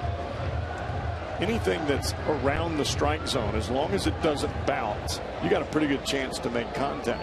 But the pitcher on the mound, if he doesn't bounce the breaking ball, he's giving you an opportunity here. 3-2.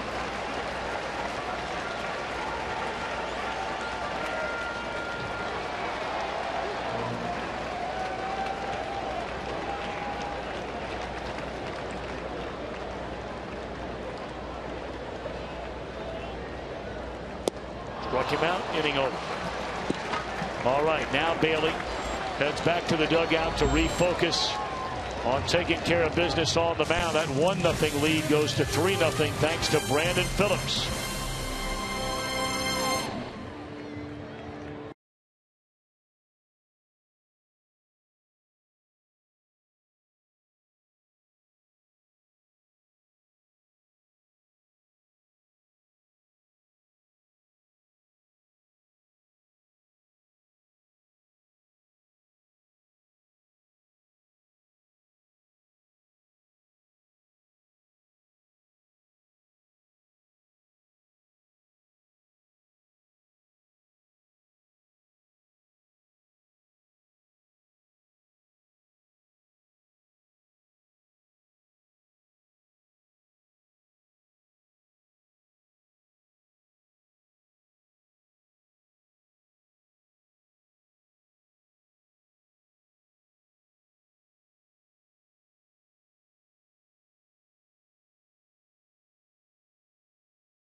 Northern Kentucky Honda dealer. Here's your Honda game summary. Joey Votto, sac fly, line drive to left, plating Chu, led off the game with a double. And I mean, it was game on. Both pitchers on top of their games. Stayed 1-0 until the bottom of the 6th. Brandon Phillips, a laser into the second row to make it 3-0. And Homer Bailey has been perfect through 6. Not a single Giant has reached base. He has struck out 7.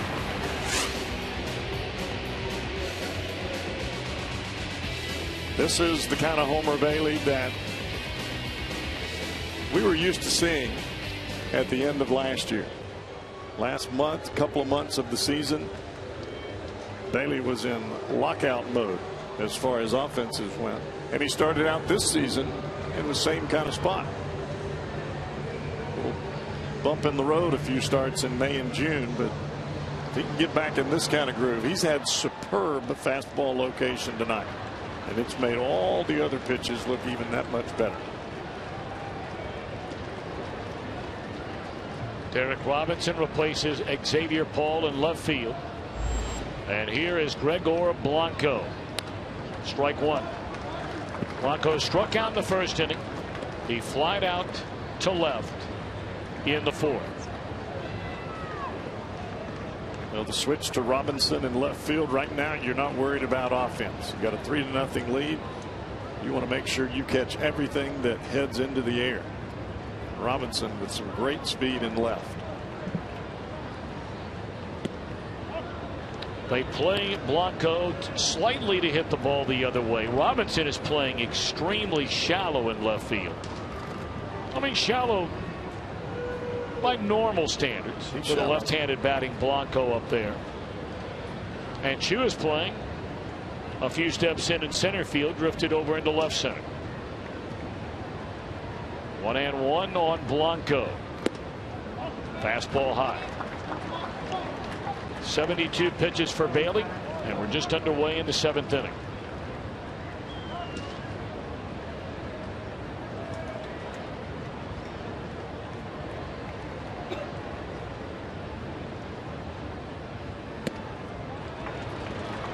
Fourth time tonight, Bailey has gone to a 3-ball count on a bat.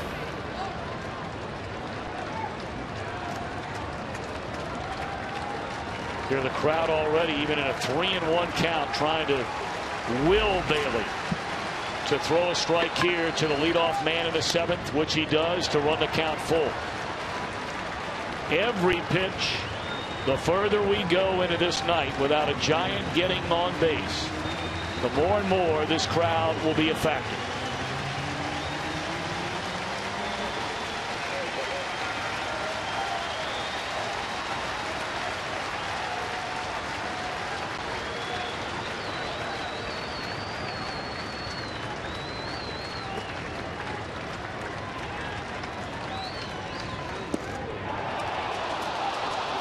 And there's ball 4, and the Giants for the first time tonight have a runner aboard.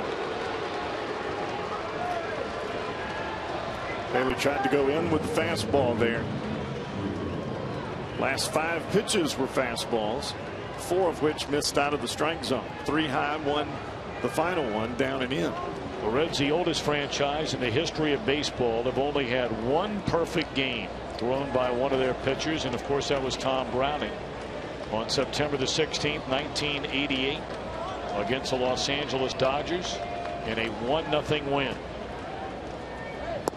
So now Bailey has to do something he hasn't done outside of his warm-up pitches, going all the way back to about 8 or 9 minutes after 7 o'clock, and that's pitch out of the stretch. And the biggest thing for Homer right now is just to settle himself down, take a deep breath, gather yourself, make sure that you keep your weight on that back leg. That's where everything begins. Scuderi's fly to center. He's flied to right. Tapper down to third. Good pickup by Frazier. 1 out. To give you an idea about how rare a perfect game is, putting it into perspective, there have been 21 perfect games going way back to 1901. 21 of them. There have been approximately 185,000 baseball games that have been played since 1901. 185,000. There have been 21 perfect games. It's pretty extraordinary. Yeah. Well, not only do you have to be good on the mound, but you've got to have a little bit of luck and fate looking your way as well. And there's strike. And a lot of times it's not up to you on the mound. It's up to the other 8 guys that surround you on the field of play. So now the batter Buster Posey is fly to center and bounced out to third. Runner at second, 1 out.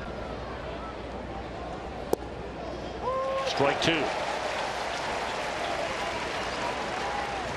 Homer has stayed right down there against Posey here tonight. Fastball down and away. That is a perfect pitcher's pitch.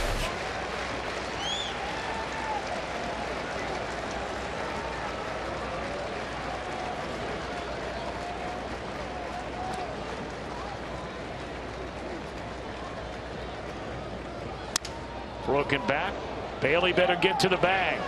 And they throw to third. And how about the move by Votto? They get the out at third. What a play by Votto. It really was the only play that he had, because Bailey did not break to the bag, thinking perhaps the ball would be caught in the air. Yeah, Homer was a little bit tardy getting off the mound. Matter of fact, he was a lot tardy. He's watching, thinking, just like you said, Tom, that the ball was going to be caught in the air. That is a big-time heads-up play by Joey Votto. Now, Posey not very fast. It would have been a bang-bang play at first base. You had to see him out of the corner of your eye if you're Joey Votto, and something moved and he picked it up. That is a great, great play. And of course, that could have been the first giant hit of the game if they try to get that out of first base. So now Pablo Sandoval, 2 down, runner at first. Strike 1 to Sandoval. I mean, that's as big of a bailout as you can get. And when we talked about special games and the other guys meaning as much as you do to have a game like that, that's the kind of play I'm talking about. Quite instinctive on the part of Votto. Well, you talked about having a little luck.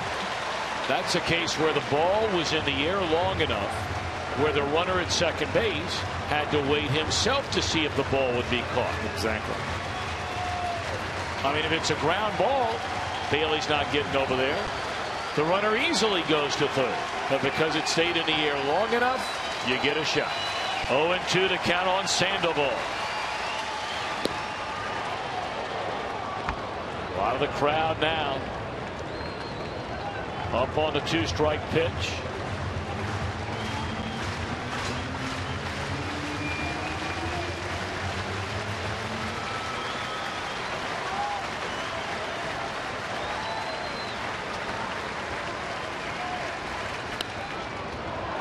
Still 1-2.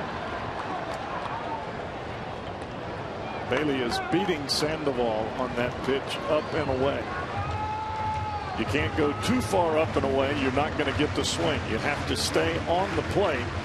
You just continue to elevate. If you go down, you got to make sure you stay away from the bat head.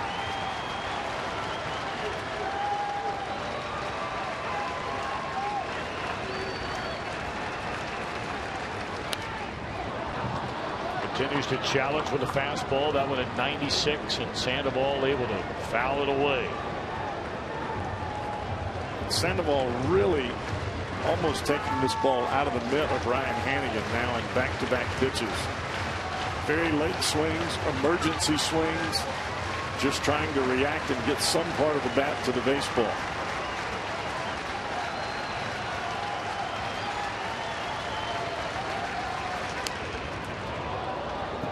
Buried that fastball in a cut fastball in on his hands. Brian Hannigan was setting up almost behind Pablo Sandoval there. You could really barely see the mitt. He had the mitt behind Sandoval's back leg. It's basically saying, hey, I want you to throw it right at him. That was a pitch he threw Sandoval. He barely hit it far enough in the air that was caught by Phillips in the first inning. Second inning. 1-2 to Sandoval.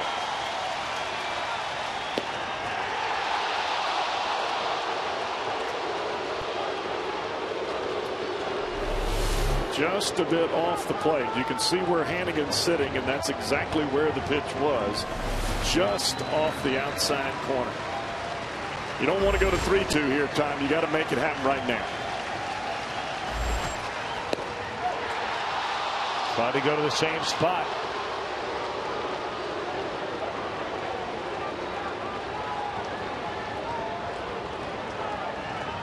A lot of fastballs here, Cowboy. You staying with that? 3-2. Throw in the heater. Stay right out there. Crowd rises as one.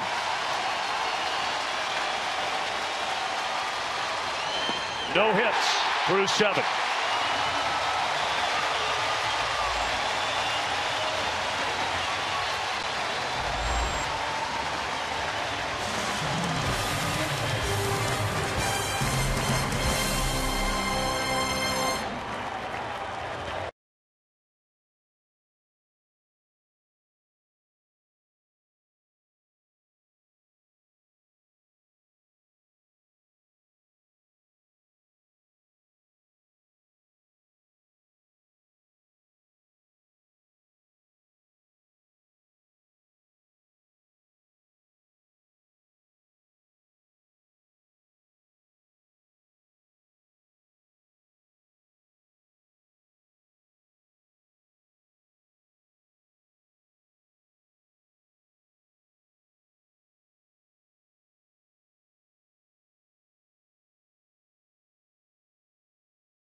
Trivia question for tonight. Who is the main player traded from the Reds to the Giants the last time these two teams made a big deal? Hey, you got it.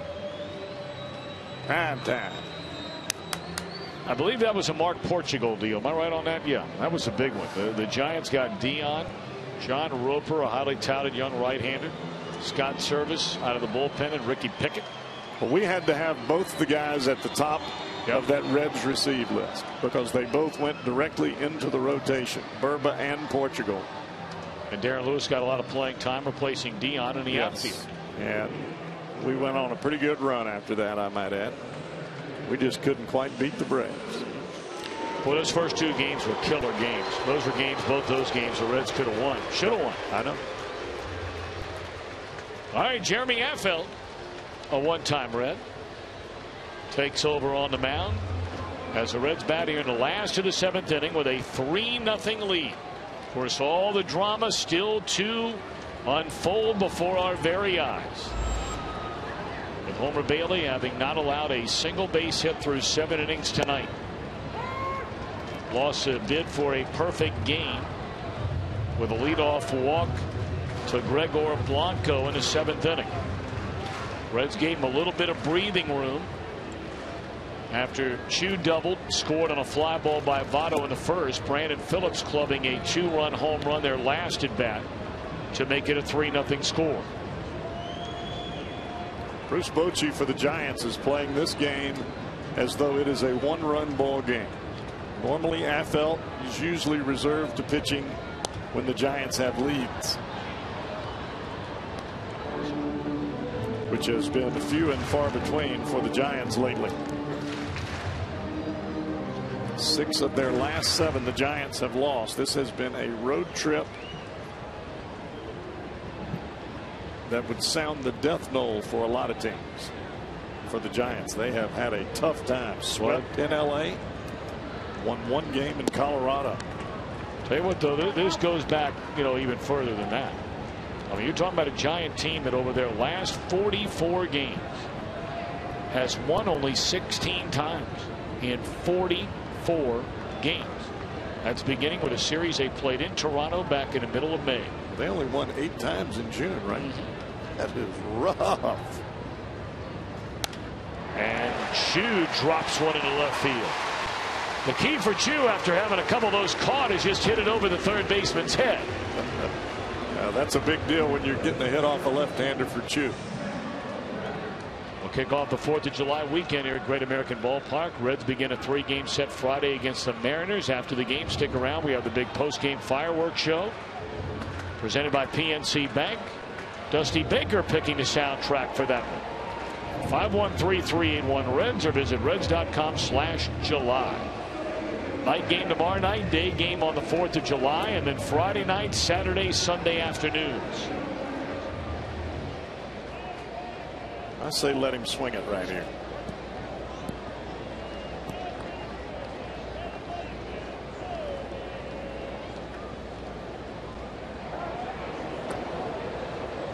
Best way for the Reds to go for a knockout punch is a big inning.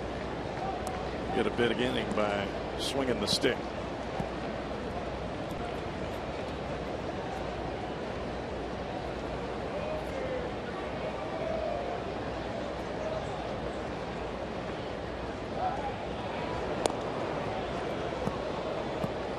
Cozart is bunting. He's sure not giving it away. He is staying right down on the end of the bat.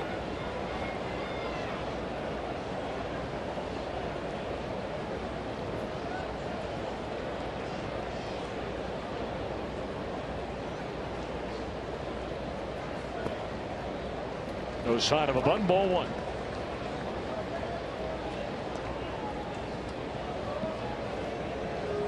Affeldt straight fastball. Has a little bit of tail to it. His best pitch is that over the top curveball, and it is a damper.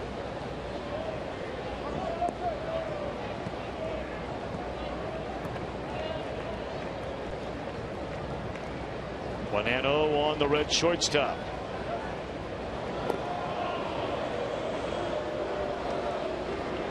Cozart, a sacrifice, reached on an error on the same play by Lincecum in the first inning. His sacrifice helped lead to the first run of the game.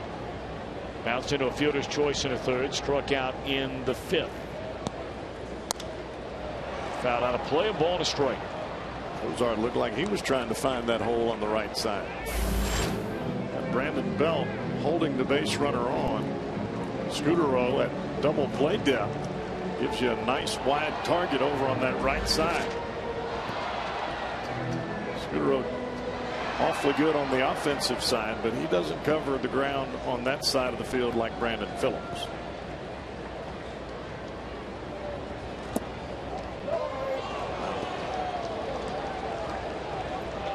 That's a tough strike right there.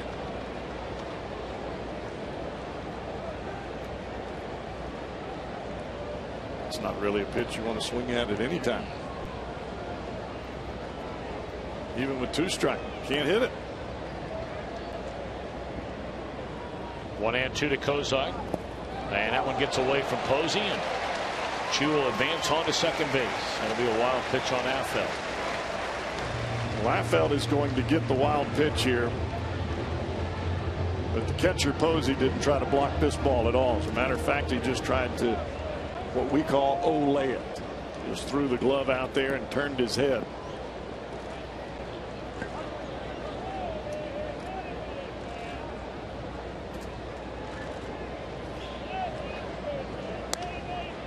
They try to shoot it the other way again. Still 2-2 on Zach Kozart. Well, Tom, really for Zach here, the situation is the same as if he had the hole over there. Nobody's out. You got the runner at second. If you hit a ground ball to the right side, even if they make the play, you move the runner to third. And that's what he's trying to do here.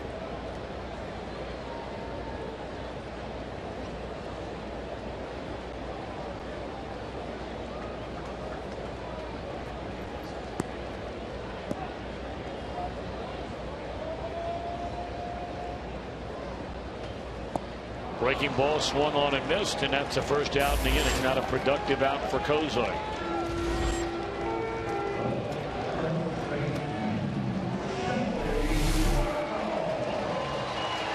He had Kozart set up for that big time after the fastball's away that Kozart was fouling off. Once the pitcher like Affeldt has you in that kind of hole, he's going to start the curveball out there where the previous fastballs were and just drop it right under your hands.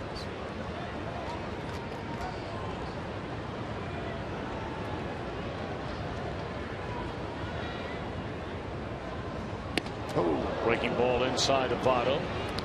Joey, a sac flower behind the first inning, struck out in the third. He singled and then scored on the home run by Brandon Phillips in the sixth inning. Affeldt tries to start that ball right at Votto and break it over the inside corner. That last pitch didn't have a whole lot of break to it. It was just spinning. By the way, that home run by Brandon Phillips now giving him 63 runs batted in on the year. He is in a second place tie again with Alan Craig of the Cardinals. Both of them are 6 behind the league leader Paul Goldschmidt, the Arizona Diamondbacks first baseman.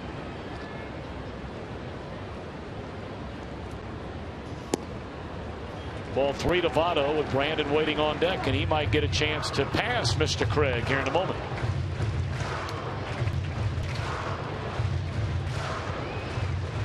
Phillies lead the Pirates. That game has gone to the bottom of the 8th inning. 3-1 Philadelphia. Looks like it's Papelbon time. We're getting close to it. Knocking on the door. Chu taking off, and a fly ball into short left field, and it continues to carry short of the warning track as Votto swings on a 3-0 pitch. Chu had third base stolen if he takes that pitch there.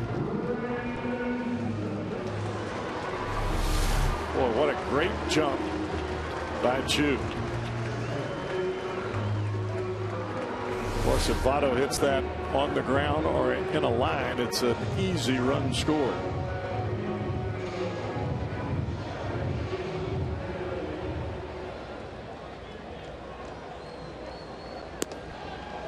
Well, you saw Votto talking there with Jay Bruce, undoubtedly giving him a little information about Jeremy Affeldt.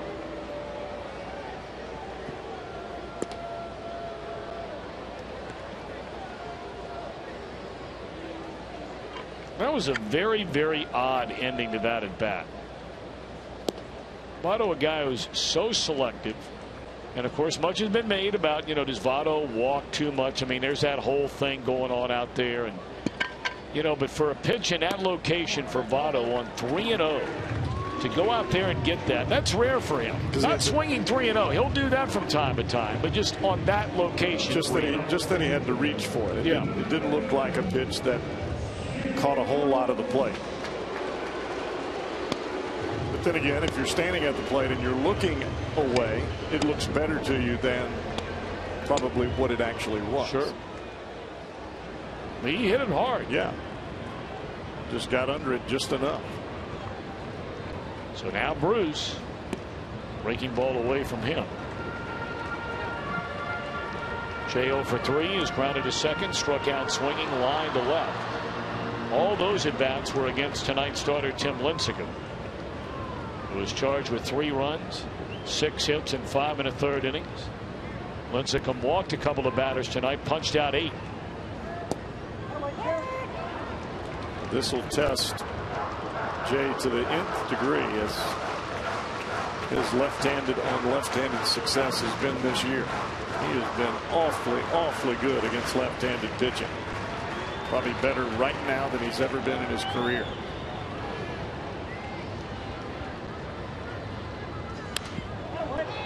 Got underneath it. Pops it up over near the dugout and Belt with room. Ball came right back to it. Sure did. All right, here we go. Top of the 8th inning around the corner. Homer Bailey getting ready.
Homer Bailey prepares himself with his warm-up pitches, his last coming up for the top of the 8th inning.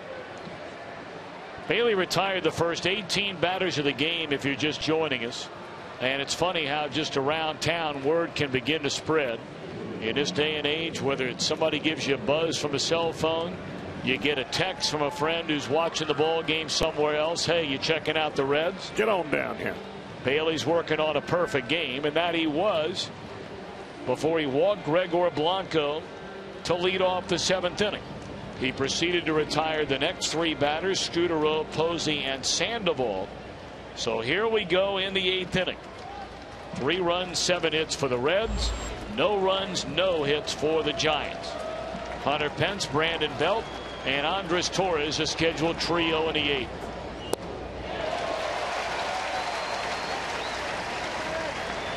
This is where the multitude of fastballs starts to pay off as Homer starts a first pitch breaking ball to Pence, and he was coming out of his shoes.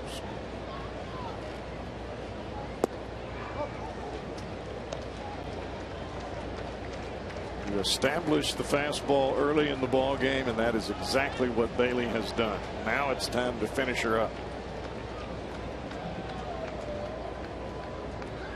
1-1 to Pence. Got a pitch to hit right there. Yes, he did. And he fouled it back. That's one of the more hittable pitches that Bailey has thrown all night, and there have not been many. That was a breaking ball that just stayed in the heart of the zone. Came out of the hand early. You can see Homer shaking his head.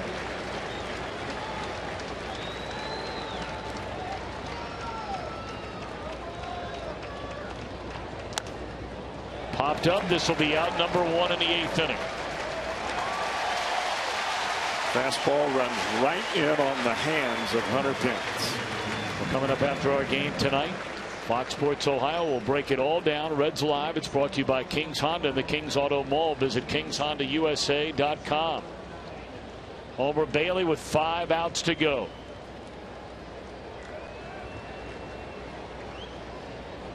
Well, if you retire him in order, you do not have to get back to the middle of this order and Buster Posey.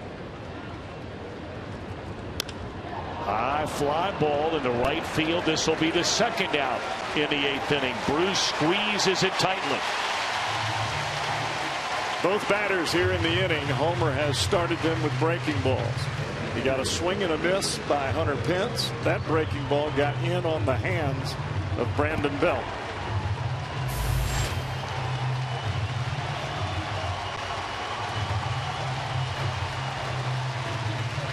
Crowd's getting a little anxious, Tom. Indeed it is.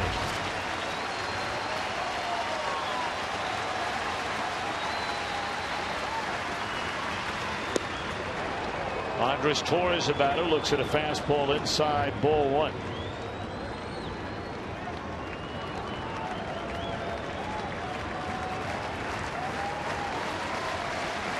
Torres is fly to right and struck out. Line drive, center field, inning over.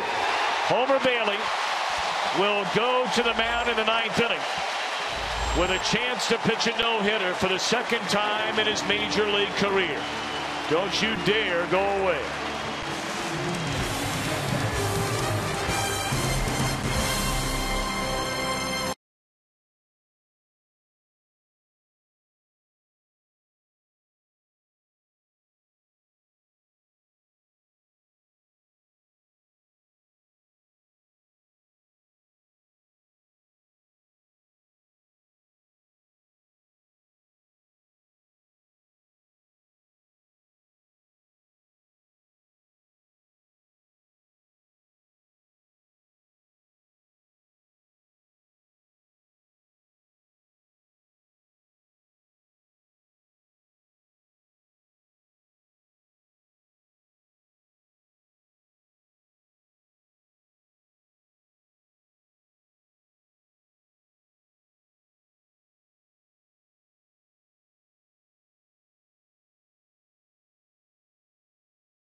Nobody saying a word naturally to Homer Bailey down in that dugout. He's been down this road before.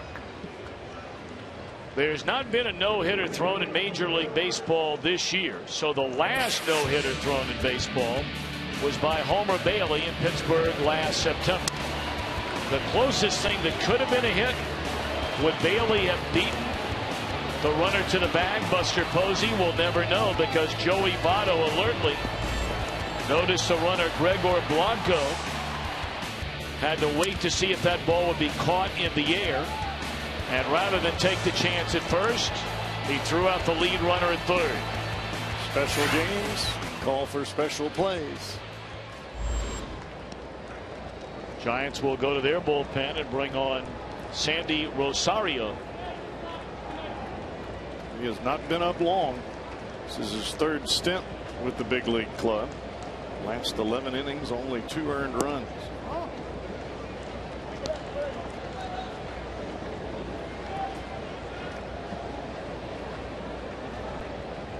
You're taking a peek ahead to that top of the 9th inning. And who's not? Brandon Crawford, the shortstop, the number 8 batter. A pinch hitter for Rosario as Frazier grounds out to Crawford.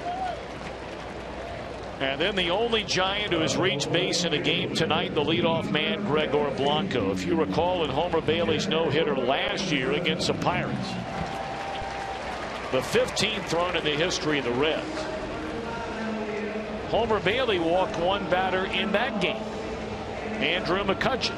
What inning? The 7th. There was one error behind him that night defensively by the Reds.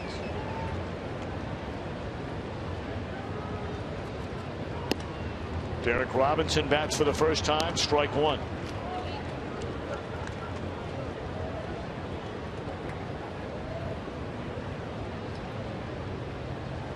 Homer has really had the number one working tonight, and it's been there from pitch number one.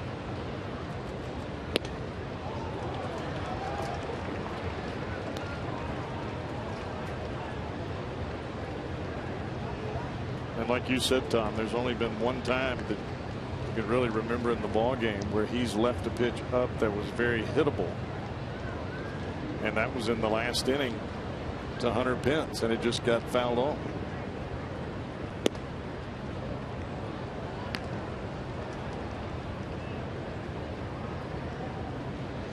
Homer Bailey has made his way back up into the tunnel. And according to Jeff Piccolo, just pacing around as he's been doing pretty much all night long. Just like he'd been throwing strikes all night long. And there's strike three called to Robinson. 2 are out, the Reds 8th. Well, Tom, you had said that Homer has been down this road before, and he has been. But for any ball player, when you get to this point in a ball game as a pitcher, the adrenaline is flowing, the butterflies are twirling, and the only thing you want to do right now is just get back on the mound and get it over with.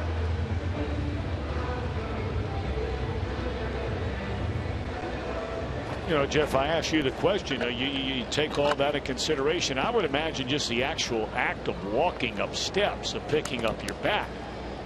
I mean, everything just has to have a little extra sort of just weight to it right now. Everything is exacerbated at this point. You're just trying to get the game over.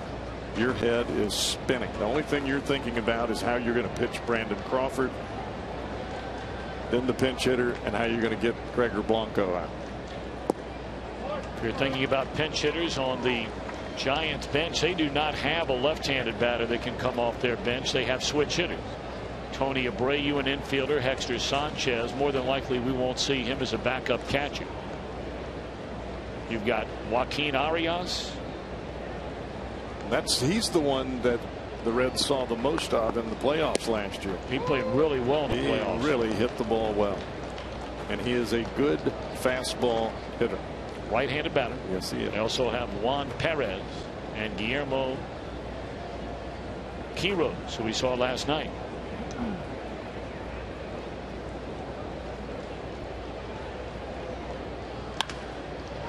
All right, boys and girls, it's time to saddle up. That's something Homer Bailey probably likes to do. And he's trying to get on that Bronco and ride it all the way home to a second career no-hitter.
Back to September of last year on a 28.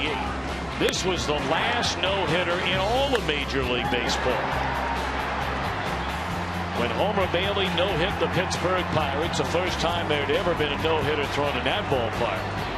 It was the 15th time a Cincinnati Reds pitcher has thrown a no-hitter. The Reds have had 2 pitchers in their franchise history, baseball's oldest franchise, that have done it twice. Johnny Vandermeer, as you know, did it back-to-back starts. And the great Jim Maloney twice threw no-hitters as a Red in his career. Flirting with history. And the fans are on their feet. They know what is going on.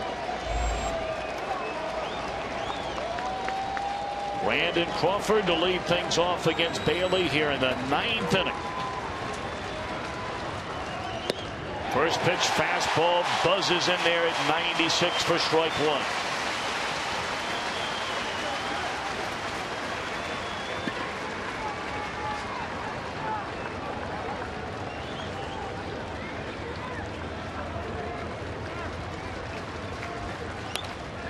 Oh, 2.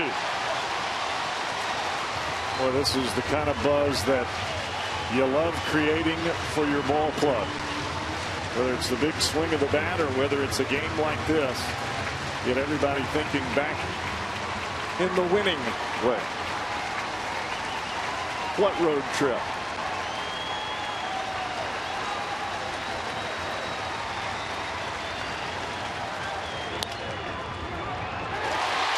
Bailey, Tabano, 1 out.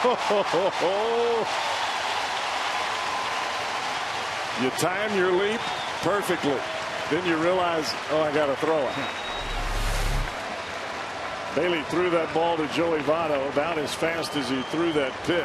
Check it out. Zip. 26 pitchers in the history of Major League Baseball have thrown multiple no-hitters. 26 of them.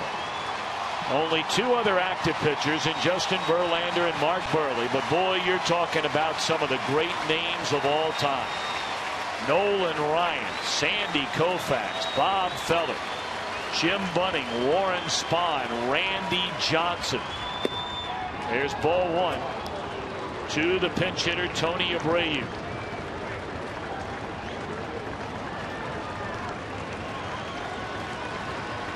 And the man trying to add his name to that list is David DeWitt Bailey Jr. 1-0 pitch. A ball and a strike. Homer throwing the ball as good right now as he has been all game long. This kid just does not run out of gas. Pitch number 102 on the night for Bailey.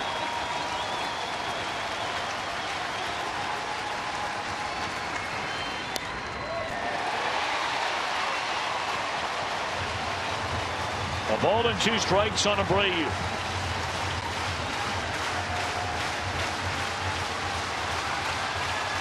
Crowd of almost 28,000 on this July the 2nd, 2013.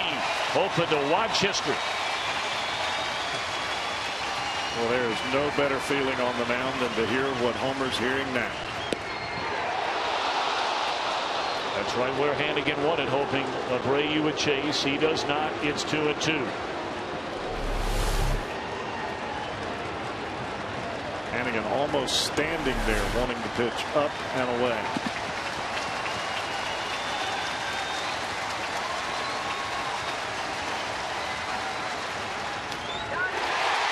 Two out.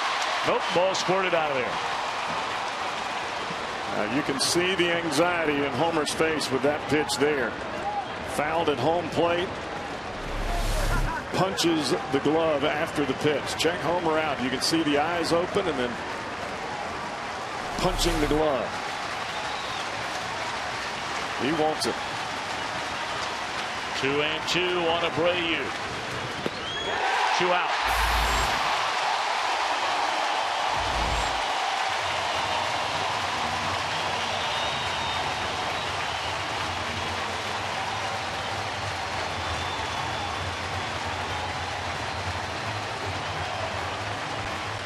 Bailey now clocking in at 97 miles an hour. This kid's a finisher. He has one out to go for his second career no-hitter. Gregor Blanco stands in the way. 2 down. We're in the 9th.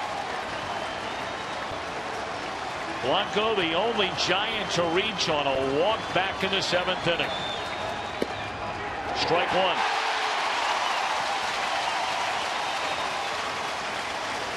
.279 no-hitters have been thrown in the history of baseball. And Homer Bailey is 2 strikes away from number 280.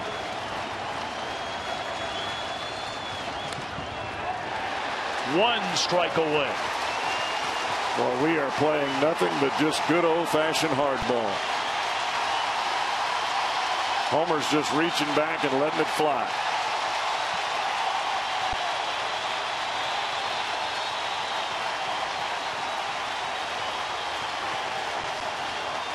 Take it all in.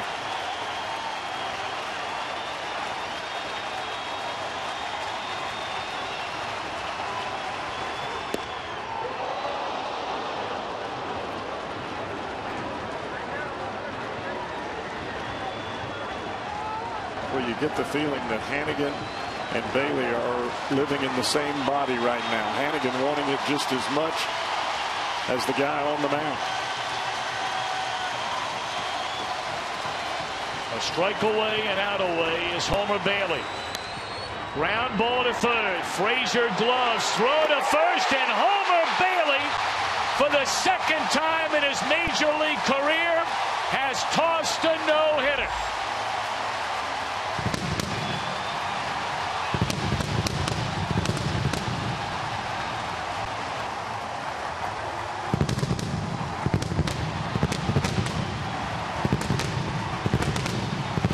Oh, what a celebration on the field.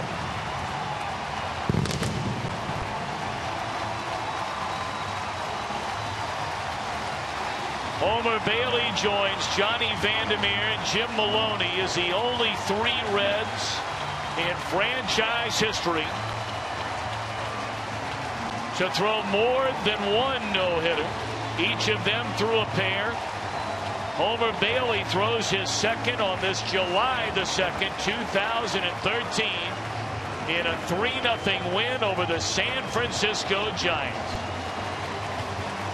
Interesting to note, only fellow Texan Nolan Ryan, the only other pitcher ever to throw the final no-hitter of one season and the very next no-hitter the following season. Congratulations, Homer Bailey. Living in good company. Well, that's a great spot right there with Brian Price and Homer Bailey. Teacher and pupil.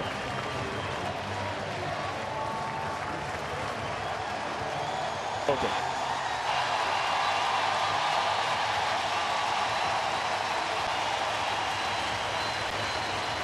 Big night for young Mr. Bailey. I think they're pretty fired up in LaGrange, Texas right about now. I would say so. The Bailey family, they've produced an awfully darn good one. And the first man there to hug him, as it should be, Ryan Hannigan. When you work hand in hand the way that these two have now for the second time, I don't know that you could ask for a better start to the second half, Tom. September the 28th of 2012, a no-hitter for Homer Bailey. And on this July the 2nd, 2013, he throws baseball's next no-hitter. What a night at Great American Ballpark. How about that?